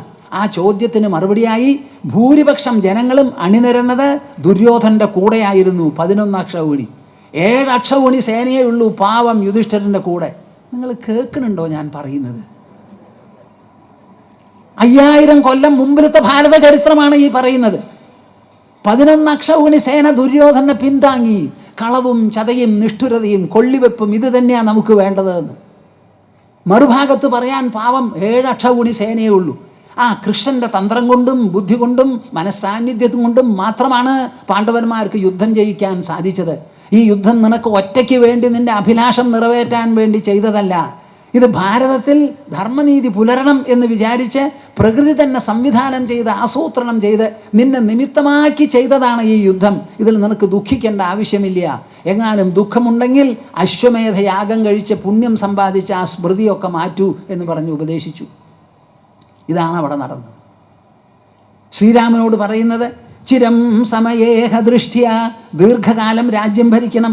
രാജ്യം സമസ്ത ഗുണരഞ്ജിത രാജലോകസ്ത്യാഗോ നയുക്ത. ഈ രാജ്യത്തിന് ഒരു കാലത്തും നീ ഉപേക്ഷിക്കരുത്. അതേ സമയത്തോ കേട്ടോളൂ, കർമ്മസുനാഭിരാഗ, നീ പ്രവർത്തിക്കുന്ന സമയത്ത് ഒരു പ്രവൃത്തിയോടോ സിംഹാസനത്തോടോ നിൻ്റെ തന്നെ ശരീരത്തോടോ ഒന്നിനോടും നിനക്ക് ആശയുണ്ടാവരുതെന്ന്. അപ്പം മനസ്സിൽ നിന്ന് ആശ നീക്കി. എത്ര തവണ പറയണം ഞാനിത്? മനസ്സിൽ നിന്ന് ആശയും അത്യാശയും നീക്കി ആവശ്യത്തോളം മാത്രം കാര്യങ്ങൾ പരിഗണിച്ച് മനസ്സാന്നിധ്യത്തോടുകൂടി ശുഷ്കാന്തിയോടുകൂടി വീറോടുകൂടി എല്ലാ പ്രവൃത്തികളും ചെയ്തുകൊണ്ടിരിക്കൂ. ആശ നിന്റെ മനസ്സിനെ തീണ്ടരുത്. നീ ത്യാഗസുന്ദരനായിരിക്കണം, സന്യാസ സുന്ദരനായിരിക്കണം, നീ രാജ്യം ഭരിക്കണം എന്നാണ് അവിടെ പറഞ്ഞത്. പ്രഹ്ലാദൻ കൊച്ചുകുട്ടി, അച്ഛനെ നരഹരി കൊന്നു. സിംഹാസനത്തിൽ നിന്ന് ദീർഘശ്വാസം വിടുകയാണ്. ആ നരഹരിയുടെ ഭയങ്കര രൂപം. അടുത്ത് പോവാൻ ആരുമില്ല. മഹാലക്ഷ്മി കൂട്ടാക്കിയില്ല.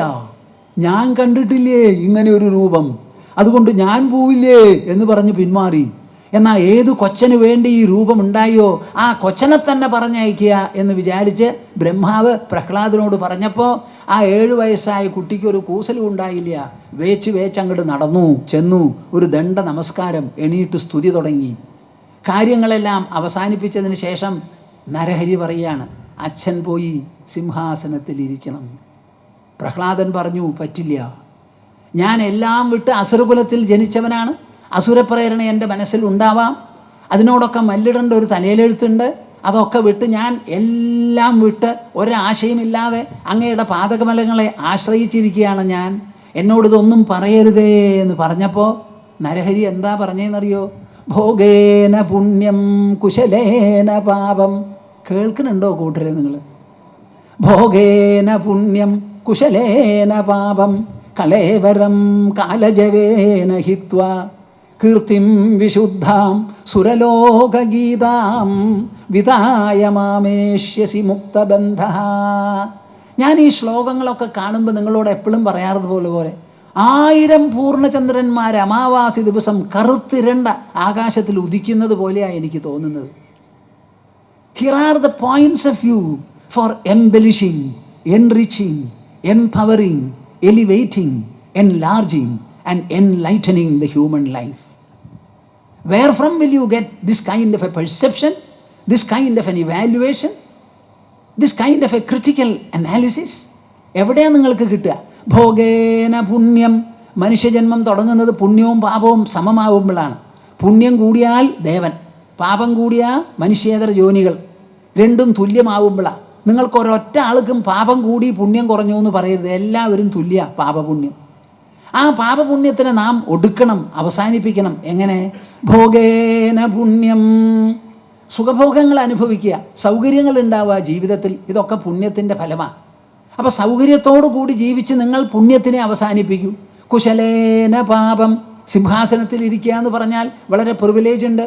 ഒരു രാജാവിന് ചെയ്യാൻ പറ്റാത്തതോ നേടാൻ പറ്റാത്തതോ ആവശ്യപ്പെടാൻ സാധിക്കാത്തതോ നിറവേറ്റാൻ പറ്റാത്തതോ ആയിട്ടൊന്നും ഉണ്ടാവില്ല. സിംഹാസനത്തിനുള്ള ഒരു വൈഭവമാണത്. അപ്പോൾ അതിലിരുന്ന് ധാരാളം എന്തു വേണോ അത് അനുഭവിച്ചോളൂ, പുണ്യം അങ്ങനെ തീർക്കൂ. പക്ഷേ സിംഹാസനം ഒരു സുഖസ്ഥാനമല്ല. The throne is not an abode of leisure. It's a seat of immense burden. വളരെയധികം ഭാരം ചുമക്കണം. സിംഹാസനം നമ്മുടെ ശരീരത്തിൻ്റെ ഭാരം ചുമക്കണു. നിങ്ങളുടെ മനസ്സാണ് പ്രജകളുടെ എല്ലാവരുടെയും ഭാരം ചുമക്കേണ്ടത്. എല്ലാവർക്കും സന്തുഷ്ടമായി സൗഭാഗ്യത്തോടുകൂടി അവരുടെ ഇച്ഛയ്ക്കും പ്രവൃത്തികൾക്കും അനുസരിച്ച് ജീവിച്ച് വളരാനുള്ള ഒരു അന്തരീക്ഷം ഉണ്ടാക്കി കൊടുക്കണം അവിടെ. അത് ചുമതല രാജാവിനാണ്. നമ്മുടെ administration is failing in its basic and ultimate responsibility. ലോകത്തിൽ ഒരു വ്യക്തിക്ക് മറ്റൊരാളെ തടുക്കാനോ ചോദ്യം ചെയ്യാനോ നമുക്ക് അധികാരമില്ല. നാം വഴി നടക്കുന്ന സമയത്ത് നമ്മളെ തടുത്തു നിർത്തിയ ഒരാൾ പിടിച്ചു വലിച്ചു എന്ന് പറഞ്ഞാൽ അതിന് ഉത്തരവാദി ഞാനോ അതോ ഭരണമോ? ഒന്ന് മറുപടി പറയുമോ ഈ സദസ്സ് എന്നോട്? ഇതാ ഉണ്ടല്ലോ ഇവിടെ ചീഫ് സെക്രട്ടറിമാരൊക്കെ. Give me an answer, I want it. You are not giving me a gun, you are not equipping me to defend myself. At the same time, you are putting me at the mercy of so many others, hooligans. Who will control them? It is for the administration to do it. If the administration fails to do it, nothing can work. There will be anarchy in the whole country. Am I right or not? എനിക്കിതിൽ നല്ലപോലെ കാര്യങ്ങൾ പറയാനും ചിന്തിക്കാനുമുണ്ട്. നിങ്ങൾ എന്താ വിചാരിച്ചേ? വഴി നടക്കാൻ നമുക്ക് സ്വാതന്ത്ര്യമില്ലാത്ത ഒരു അന്തരീക്ഷം രാജ്യത്ത് വാഴുന്നുണ്ടെങ്കിൽ അതിനുള്ള ഉത്തരവാദിത്വം പൂർണ്ണമായിട്ട് നമ്മുടെ ഈ ഫൗണ്ടേഷൻ ഫോർ റെസ്റ്റോറേഷൻ ഓഫ് വാല്യൂസിൻ്റെ മീറ്റിങ്ങിൽ സംസാരിച്ചുകൊണ്ടിരിക്കുമ്പോൾ ഞാൻ പറഞ്ഞു, നമ്മൾ തിരഞ്ഞെടുത്ത പ്രസിഡൻറ്റിന് എല്ലാ വിധത്തിലുള്ള അംഗരക്ഷയുമുണ്ട്. എന്നാൽ ആ പ്രസിഡൻറ്റ് ഫസ്റ്റ് സിറ്റിസണാണ് നമ്മളൊക്കെ അതിൻ്റെ പിന്നിലുള്ളവരാണ്. നമുക്ക് ആർക്ക് അംഗരക്ഷയില്ല, ഫ്രീ ആയിട്ട് നടക്കാനും പറ്റില്ല. ഈ പ്രസിഡൻറ്റിന് മാത്രം ഇത് അനുഭവിക്കാനുള്ള സ്വാതന്ത്ര്യം ആര് കൊടുത്തു? അപ്പോൾ എന്നോടൊരു ഒരു ലെഫ്റ്റനൻറ്റ് എന്ത് വാട്ട് വാസ് ഹി, ഒരു ഹൈ ഓഫീസറാണ്, ഒരു മിലിറ്ററി ജനറൽ വന്നിട്ടുണ്ടായിരുന്നു അവിടെ. അത് സ്വാമിജി ഇത് എല്ലാ ദിക്കിലും പറയുമോ? എല്ലാ ദിക്കിലും ഞാൻ പറയാം, ഞാൻ പൗരനാണ്, ഇത് പറയാനുള്ള അവകാശവും അധികാരവും നമ്മുടെ ഭരണഘടന നമുക്ക് തരുന്നുണ്ട്. ഇത് നല്ല പോലെ നിങ്ങൾ മനസ്സിലാക്കണം. അപ്പോൾ ഭോഗേന പുണ്യം കുശലേന പാപം, ആ കുശലം എന്നുള്ള വാക്കിന് അർത്ഥം എന്താണെന്നറിയോ? പ്രജകളെല്ലാം വേണ്ടതുപോലെ ജീവിക്കത്തക്ക വിധത്തിൽ അവർക്ക് നല്ല ഒരു അന്തരീക്ഷം ഉണ്ടാക്കി കൊടുക്കേണ്ട ചുമതല വഹിച്ച് ആ ചുമതല വഹിക്കുന്നത് കൊണ്ട് പാപം ഒടുക്കൂന്ന്. മനസ്സിലായോ എൻ്റെ ഭാഷ? സുഖഭോഗങ്ങൾ അനുഭവിക്കുന്നത് വഴി പുണ്യവും, പ്രജാക്ഷേമം പരിപാലിക്കുന്ന ജാഗരൂകതയ്ക്ക് വേണ്ടി രാവും പകലും ഉറക്കമില്ലാതെ ശക്തൻ തമ്പുരാനെ പോലെ കഷ്ടപ്പെടുന്ന ഒരു തലയിലെടുത്ത് രാജാവിന് എളുപ്പമൊന്നുമല്ല. അതുകൊണ്ട് പാപവും അവസാനിപ്പിച്ച് കലേവരം കാലജവേന ഹിത്വാ, നമ്മുടെ ശരീരം ഉണ്ടായത് സമയത്തിൻ്റെ പ്രയാണമുണ്ടല്ലോ, ആ പ്രയാണത്തിൻ്റെ ഫലത്തിലായിട്ടാണ് ഒരു സമയത്ത് ജന്മമുണ്ടായത്. ആ ജന്മം കഴിഞ്ഞ് സമയം കൊണ്ടാണ്, പ്രകൃതി കൊണ്ടാണ് അത് വളരുന്നത്, അത് ക്ഷയിക്കുന്നത്, ക്ഷീണിക്കുന്നത്, ഒരു കാലത്ത് മരിക്കുകയും ചെയ്യും. ജന്മത്തിന് നാം ഉത്തരവാദിയല്ല, മരണത്തിനും നാം ഉത്തരവാദിയല്ല, വളർച്ചയ്ക്കും ക്ഷയത്തിനും നാം ഉത്തരവാദികളല്ല. അതൊക്കെ ഈ പ്രകൃതിയുടെ സംവിധാനം ആസൂത്രണത്തിൽപ്പെട്ടതാണ്. അതുകൊണ്ട് കലേവരം കാലജവേന ഹിത്വ, ശരീരത്തിന് കാലത്തിന് വിധേയമായി ജീവിക്കുന്നത് കൊണ്ട് 3 എണ്ണത്തിനെയും വിട്ടുകളയൂ. ഏതാ 3 എണ്ണം? പുണ്യത്തിന് സുഖഭോഗം കൊണ്ടൊടുക്കൂ, പാപത്തിന് പ്രജാക്ഷേമ പരിപാലന ഭാരം സഹിച്ചൊടുക്കൂ, അവസാനം ശരീരത്തിന് കാലത്തിന് വശംവദനായി ജീവിച്ച് അതിനെയും ഒടുക്കി വിതായ മാമേഷ്യസി മുക്തബന്ധ കീർത്തിം വിശുദ്ധാം സുരലോകഗീതാം.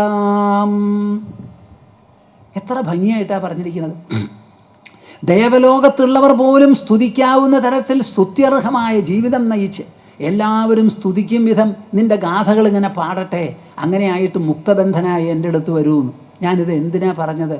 നമ്മുടെ എല്ലാ അധ്യാത്മോപദേശവും ജീവിതം വേണ്ടതുപോലെ സുഭഗമായി, സുന്ദരമായി, കാര്യക്ഷമമായി, ഫലപ്രദമായി, സാഫല്യദീപ്തമായി ചമയ്ക്കാൻ വേണ്ടിയിട്ടാണ്.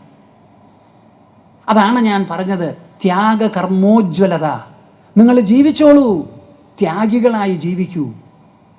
നിങ്ങളുടെ കുടുംബം ക്ഷേമത്തോടു കൂടി വാഴട്ടെ, പക്ഷെ നിങ്ങളുടെ മനസ്സിൽ എപ്പോഴും ത്യാഗം, ആ ജ്വാല, ആ നാളം, അതാണ് ദീപ്തമായിരിക്കേണ്ടത്. അത് സാധിക്കും, അത് സാധിപ്പിക്കുകയാണ് ഭഗവത്ഗീത നമുക്ക് ചെയ്യുന്നത്. 2.5 മണിക്കൂർ കൊണ്ട് അർജുനെ കൊണ്ടത് സാധിപ്പിച്ചു. നമുക്ക് 2.5 മണിക്കൂറില്ലെങ്കിലും 2.5 മാസം ഇല്ലെങ്കിൽ 2.5 കൊല്ലം കൊണ്ട് സാധിക്കണ്ടേ? എന്താ മിണ്ടാത്തേ? സാധിക്കണോ വേണ്ടയോ? 2.5 കൊല്ലം കൊണ്ട് നിങ്ങൾക്ക് സാധിക്കുമല്ലോ. ഇതിൽ അജ്ഞാനം മാത്രമാണ് നമുക്ക് തടസ്സം.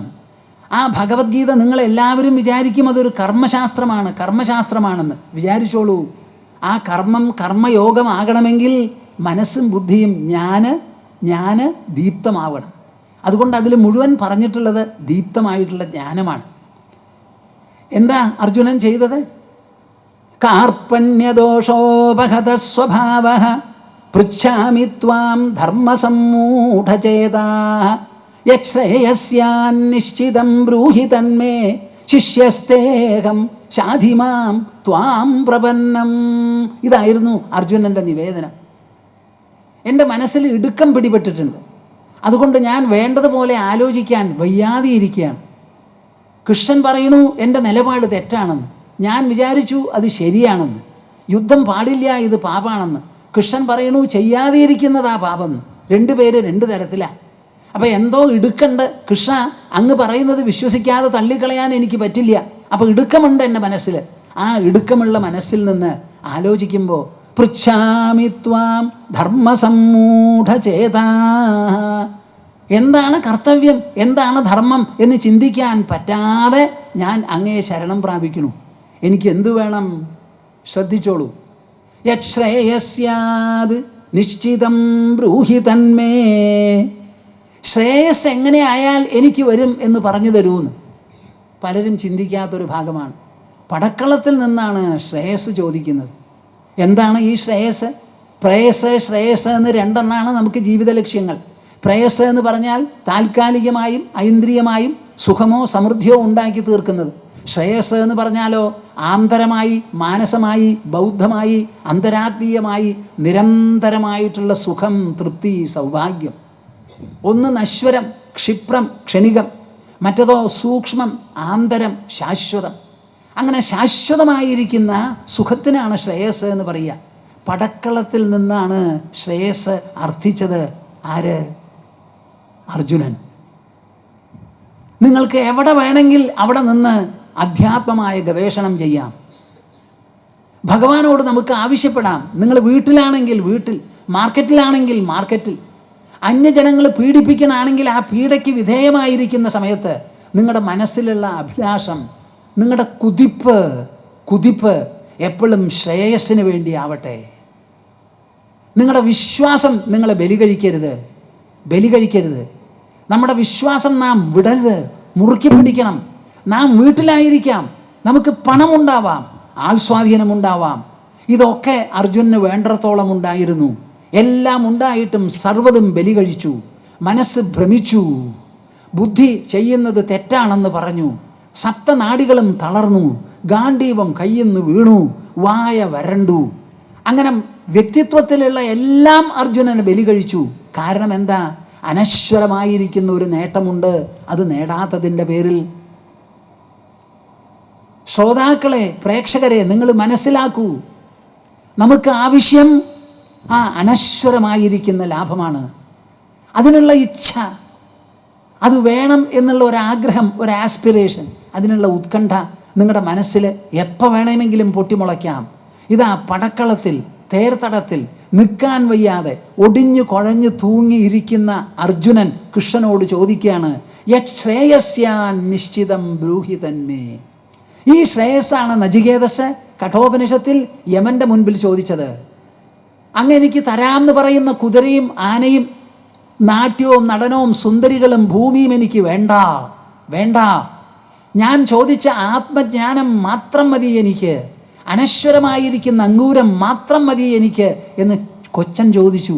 അവിടെയാണ് ശ്രേയസ് എന്നുള്ള രണ്ട് വാക്ക് ഉപനിഷത്ത് അവതരിപ്പിക്കുന്നത്. ആ ശ്രേയസ് ഇതാ ചോദിക്കുന്നു അർജുനൻ. പടക്കളത്തിൽ നിന്ന് നിങ്ങൾ നല്ല പോലെ മനസ്സിലാക്കിക്കോളൂ. നാം ഏത് തുറയിൽ വേണമെങ്കിൽ ജോലി ചെയ്യാം, വാഴാം, പ്രവർത്തിക്കാം. എവിടെ ഇരുന്നാലും ശ്രേയസ് വേണം എന്നുള്ള അഭിലാഷത്തിന് പ്രസക്തി എല്ലാ സ്ഥലത്തുമുണ്ട്. ഒരു കാലത്തും അത് വർജ്യമല്ല. എവിടെ വേണമെങ്കിൽ അവിടെ നിന്നോളൂ.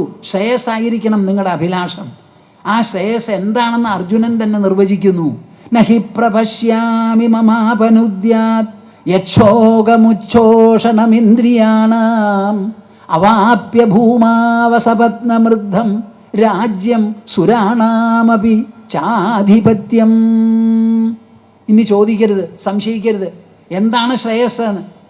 കൃഷ്ണ, എന്നോട് പറഞ്ഞു പോകരുത്. വല്ലവിധവും യുദ്ധം അർജുന.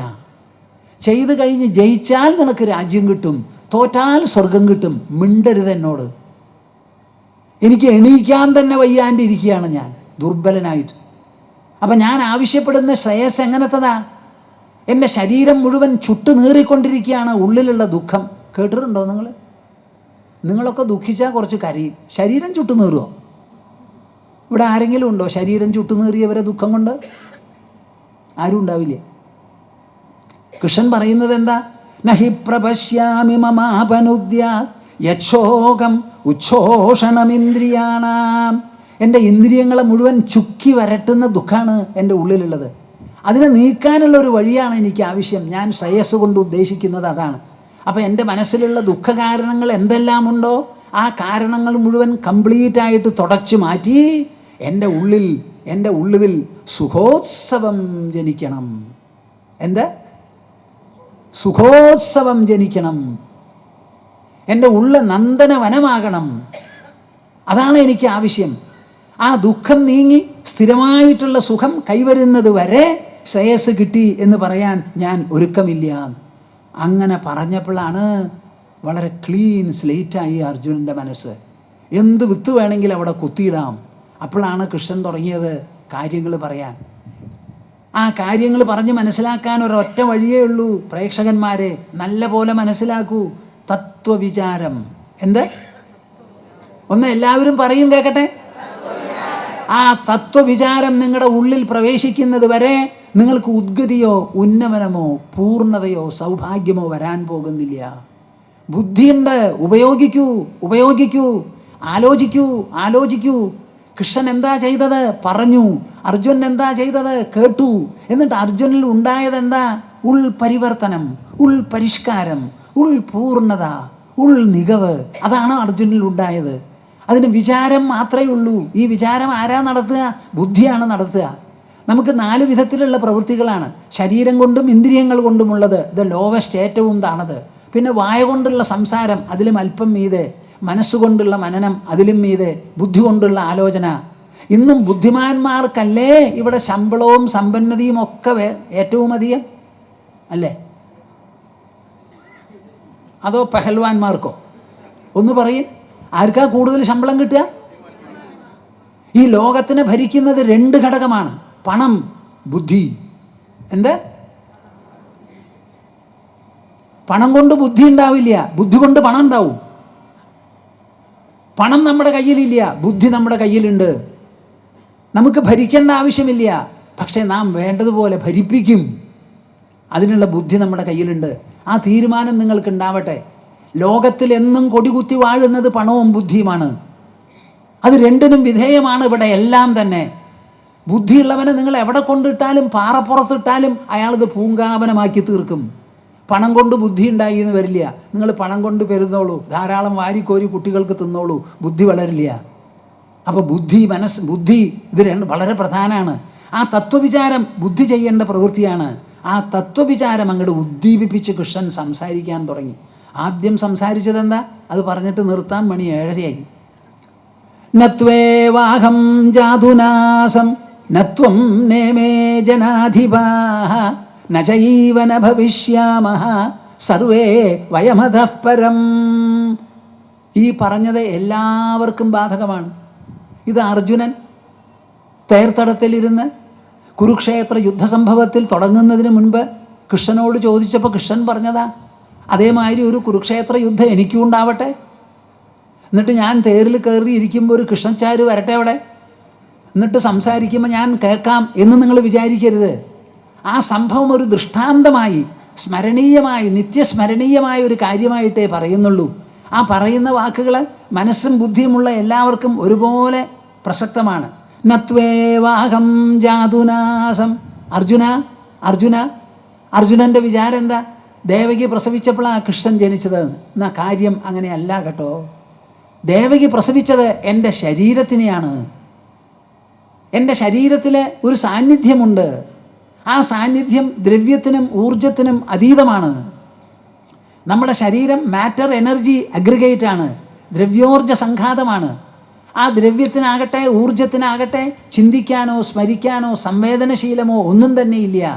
ഈ ശരീരത്തിനെ ഉജ്ജീവിപ്പിച്ച് നിർത്തി എനിക്കിതാ ഒരു ശരീരമുണ്ടെന്ന് എന്നെ ബോധിപ്പിക്കുന്നതും ഉണർത്തുന്നതും ഉള്ളുണർവാണ്. ആ ഉള്ളുണർവ് ഒരാളും പ്രസവിച്ചിട്ടില്ല. അതിന് ജന്മവുമില്ല മരണവുമില്ല എന്ന ആദ്യമായി ദേഹത്തിൽ നിന്ന് മനുഷ്യബുദ്ധിയെ മാറ്റി ആത്മാവിനെ പറ്റി ചിന്തിപ്പിക്കാൻ പുറപ്പെടുന്നു പടക്കളത്തിൽ നിന്ന്. നത്വേവാഹം ജാതുനാസം. ഒരു കാലത്തും ഞാൻ ഇല്ലാതിരുന്നിട്ടില്ല. കേൾക്കുന്നുണ്ടോ നിങ്ങൾ? ഞാൻ എത്ര തവണ പറയണം? ഒരു കാലത്തും ഞാൻ ഇല്ലാതിരുന്നിട്ടില്ല. കുഴിച്ചു മൂടും നിങ്ങളുടെ ധാരണ. അമ്മ പ്രസവിച്ചപ്പോഴാണ് ഞാൻ ജനിച്ചത്. അല്ല, അമ്മ പ്രസവിച്ചത് എൻ്റെ ശരീരത്തിനെയാണ്. ശരീരത്തിനെ ഉജ്ജീവിപ്പിച്ച് നിർത്തുന്ന ഉൾസാന്നിധ്യത്തെ ഒരാളും പ്രസവിച്ചിട്ടുമില്ല. അതൊരു കാലത്തും മരിക്കൂല. അങ്ങനെ ശാശ്വതമാണ് നമ്മുടെ വ്യക്തിത്വം. ശാശ്വതമാണ് നമ്മുടെ വ്യക്തിത്വം. അർജുനനിതാ പറഞ്ഞ് മനസ്സിലാക്കി കൊടുക്കണു. എല്ലാ വിധത്തിലുള്ള സംശയവും ഭയവും നീങ്ങി അർജുനനെ വീര്യപുരുഷനാക്കി, ആത്മബല സമ്പന്നനാക്കി, അജയ്യനാക്കി യുദ്ധം ചെയ്യിപ്പിക്കാൻ വേണ്ടി കൃഷ്ണൻ നൽകുന്ന ജ്ഞാന സമ്പത്താണിത്. നത്വേവാഹം ജാതുനാസം നത്വം നേമേ ജനാധിപാഃ. ഞാൻ മാത്രമല്ല, ഇല്ലാതെ ഇരുന്നിട്ടില്ല എന്ന് പറയാൻ ഇത് നിന്നെ സംബന്ധിച്ചിടത്തോളം സത്യമാണ്. ഈ ഭീഷ്മരെയും ദ്രോണരെയും സംബന്ധിച്ചിടത്തോളം ശരിയാണ്. എല്ലാവരും അതുപോലെയാണ്. ശരീരം ജനിച്ചപ്പോൾ ശരീരം മാത്രമേ ജനിച്ചുള്ളൂ. ശരീരത്തിൽ അധിവസിക്കുന്ന ആ ചൈതന്യവിശേഷം അതിനു മുൻപ് ഇല്ലാതെയിരുന്ന കാലമില്ല. അത് ഒരു കാലത്തും ഇല്ലാതെ ആവാനും പോകുന്നില്ല. നിങ്ങൾ ഇപ്പോൾ ഉള്ളതുപോലെ എന്നും ഉണ്ടായിരുന്നു, ഇനിയും ഉണ്ടാവും. കേൾക്കണുണ്ടോ നിങ്ങൾ? ഇപ്പം നിങ്ങളുണ്ടോ? ഇല്ലാതെ ഇരുന്നെങ്കിൽ ഇപ്പോൾ ഉണ്ടാവാൻ പറ്റുമോ? ഇത്രയധികം ആൾക്കാർ എൻ്റെ മുൻപിൽ വന്ന് ഇരിക്കുന്നുണ്ട്. നിങ്ങളിവിടെ വന്നപ്പോഴാണ് തുടങ്ങിയത് ഇരിക്കാൻ? മുമ്പുണ്ടായിരുന്നത് കൊണ്ടാണല്ലോ ഇവിടെ വന്നത്. അപ്പം അമ്മയുടെ ഗർഭത്തിലൂടെ ജനിക്കുമ്പോൾ അതിന് മുമ്പ് ഉണ്ടായിരുന്നാലല്ലേ ഇപ്പോൾ ഉണ്ടാവാൻ പറ്റുള്ളൂ. എന്താ ഒരു മിണ്ടാത്തെ? ഉണ്മ എന്ന് പറയുന്നത് അനുണ്മയാവോ? തീ ഒന്നിലോ ചുടും. ആ ചൂടുള്ള തീ തണുത്തു എന്ന് പറഞ്ഞാൽ നിങ്ങൾ വിശ്വസിക്കുമോ? ഒരു വസ്തുവിന് ഒരേ ലക്ഷണമല്ലേ എപ്പോഴും ഉണ്ടാവുള്ളൂ. അപ്പം നമ്മൾ ഒരു കാലത്തും ഇല്ലാതെ ഇരുന്നിട്ടില്ല.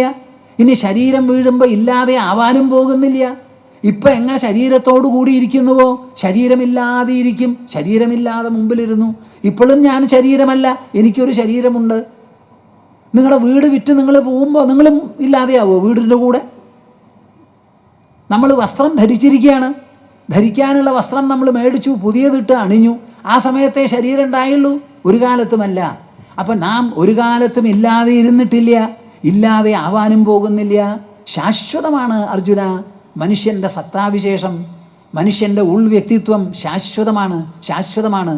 നീ കൊല്ലും, ചാവും, മരിക്കും, ഇല്ലാതെയാവും എന്നുള്ള ധാരണ കംപ്ലീറ്റ് ആയിട്ട് എടുത്തു കളയൂ. ദേഹാന്തരപ്രാപ്തി എന്നൊന്നും ഉണ്ടാവാം, ശരീരം വിട്ട് വേറെ ഒരു ശരീരത്തിലേക്ക് പോക്ക് എന്ന് വേണമെങ്കിൽ പറയാം. ഒരിക്കലും മരണം അഭാവസൂചകമല്ല, അസാന്നിധ്യ സൂചകമല്ല. എൻ്റെ ഭാഷ മനസ്സിലാവുണ്ടോ? ആരെങ്കിലും ഒരാൾ മരിച്ചു എന്ന് പറഞ്ഞാൽ ഇല്ലാതെയായി എന്ന് പറയരുത്. നിങ്ങൾ മഹാപാപം ഏൽക്കണ്ട. ഇല്ലാതെയാവണ ചോദ്യേ ഇല്ല.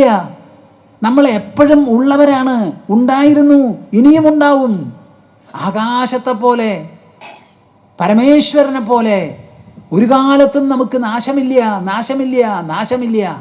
അനശ്വരമാണ് നമ്മുടെ ഉൾസത്ത. ഈ സത്യം മനസ്സിലാക്കൂ. അപ്പം മരിക്കൂല്ലോ, കൊല്ലൂല്ലോ, ചാവൂല്ലോ എന്നുള്ള പേടി പോകും. മരണം ഒരിക്കലും എക്സ്റ്റിങ്ഷൻ സൂചിപ്പിക്കുന്നതല്ല.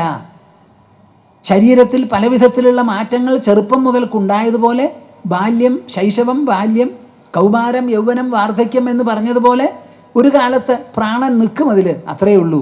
അതുകൊണ്ട് വ്യക്തിക്കൊരു മാറ്റവും വരുന്നില്ല എന്ന് പറഞ്ഞ് മരണത്തിനെക്കുറിച്ചും നിലനിൽപ്പിനെക്കുറിച്ചുമുള്ള സംശയങ്ങൾ പരിപൂർണമായി തുടച്ചു മാറ്റി അർജുനൻ്റെ മനസ്സിൽ നിന്ന്. തല കുലുക്കി അർജുനൻ കേട്ടു. ഇനി അർജുനനോട് പറയേണ്ടത് എന്താ? ജീവിതാവസരത്തിൽ നമുക്ക് പല വിധത്തിലുള്ള ചാഞ്ചല്യങ്ങളും ഭ്രമങ്ങളും വിഷമങ്ങളും വരാമല്ലോ, ദുഃഖപീഠ നമുക്കുണ്ടാവാം. അതിനെ എങ്ങനെ നേരിടണം എന്നുള്ളൊരു ചോദ്യമേ ഉള്ളൂ. മരണം അർജുനൻ്റെ മനസ്സിൽ നിന്ന് പോയി, കൊല്ലൽ എന്നുള്ള വിചാരം പോയി. പക്ഷേ ജീവിതാവസരത്തിൽ പ്രപഞ്ച വസ്തുക്കളുമായി, വ്യക്തികളുമായി സമ്പർക്കം നടത്തുമ്പോൾ പല വിധത്തിലുള്ള വികാരങ്ങളും ക്ഷോഭങ്ങളും ഒക്കെ ഉണ്ടാവാം. ആ സമയത്ത് എന്ത് സിദ്ധാന്തമാണ് നമ്മൾക്ക് ഉപകരിക്കുക? ഞാൻ എങ്ങനെയാ ജീവിതത്തെ നോക്കി കാണേണ്ടത് എന്ന് ചോദിച്ചപ്പോൾ അതിന് മറുപടി പറയണു 32 അക്ഷരത്തിൽ. ജീവിതം എന്ന് പറയുന്നത് എന്ത്? അതിലെന്താണ് സംഭവിക്കുന്നത്? ആ സംഭവിക്കുന്ന അവസരത്തിൽ നമ്മുടെ മനസ്ഥിതിയോ മനോഭാവമോ വീക്ഷണമോ എന്താകണം? എങ്ങനെ നേരിടണം? അങ്ങനെ ജീവിതാനുഭവങ്ങൾക്ക് മുഴുവനുമുള്ള ഒരു സിദ്ധൌഷധമായിട്ടുള്ള ഒരു വിവരണമാണ് അടുത്ത ശ്ലോകത്തിൽ നൽകുന്നത്.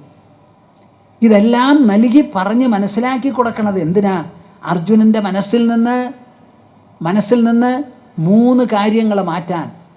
അനാവശ്യമായിരിക്കുന്ന ആശയും പ്രതീക്ഷകളും മാറണം.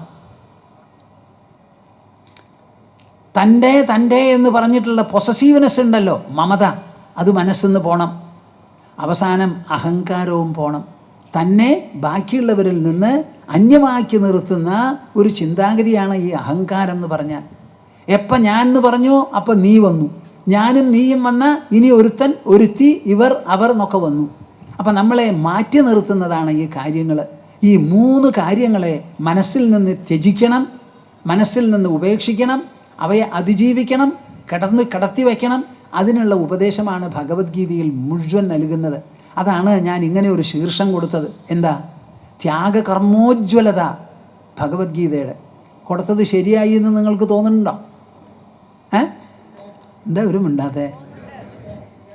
അപ്പോൾ ആ കാര്യം നാളെ സംസാരിക്കാം. നമുക്ക് 3 ദിവസമുണ്ട്. നാളെ ഏതാണ്ട് പകുതി സമയത്തോടു കൂടി ഇന്നത്തെ മാതിരിയുള്ള ചടങ്ങുകൾ ഉണ്ടാവില്ല. ശരിക്ക് 6 മണിക്ക് തന്നെ നമ്മൾ തുടങ്ങും. അപ്പം നേരം വൈകാതെ എല്ലാവരും സമയത്തെത്തിക്കോളൂ. കൃത്യം 6 മണിക്ക് തുടങ്ങി 7:30 മണിക്ക് അവസാനിപ്പിക്കണം എന്നാണ് ഉദ്ദേശം. നിങ്ങൾ ആരും പെട്ടെന്ന് എണീറ്റ് പോകരുത്. നാം ഇവിടെ സംസാരിക്കുമ്പോൾ ഇതിനൊരു വേദി ഒരുക്കുന്നവരുണ്ട്. അവർക്ക് എന്തെങ്കിലും പറയാനുണ്ടെങ്കിൽ കേൾക്കണം. ഞാനും എന്തെങ്കിലും 2 വാക്ക് കൂട്ടിച്ചേർക്കണമെങ്കിൽ കൂട്ടിച്ചേർക്കാം. എന്നിട്ട് അവസാനം ഒരു സമാപന ഓങ്കാരം ജപിച്ച് എല്ലാവരും അതിൽ പങ്കെടുത്തതിന് ശേഷം വേണം മടങ്ങിപ്പോവാൻ. ശാന്തസ്വഭാവമജരാത്മകമേക സത്യം സംവിത്പദം നിരുപമം കലനാവിഹീനം അന്തർബഹിശ്ച ബഹുധാ വ്യവഹാര്യമാണം തദ്ദൈവമേവ മമ സർവം അഹം തദേവ പ്രബുദ്ധം വിമുക്തം വികാരാദിഹീനം പ്രസന്നം സദാ നിത്യബോധസ്വരൂപം പരം നിശ്ചലം നിർഗുണം സർവരൂപം ഭജേഹം സദാനുസ്മരാമി പ്രണൗമി. ഹരി ഓം, ഹരി ഓം. എല്ലാവരും കൂടി ഇതാ ഓ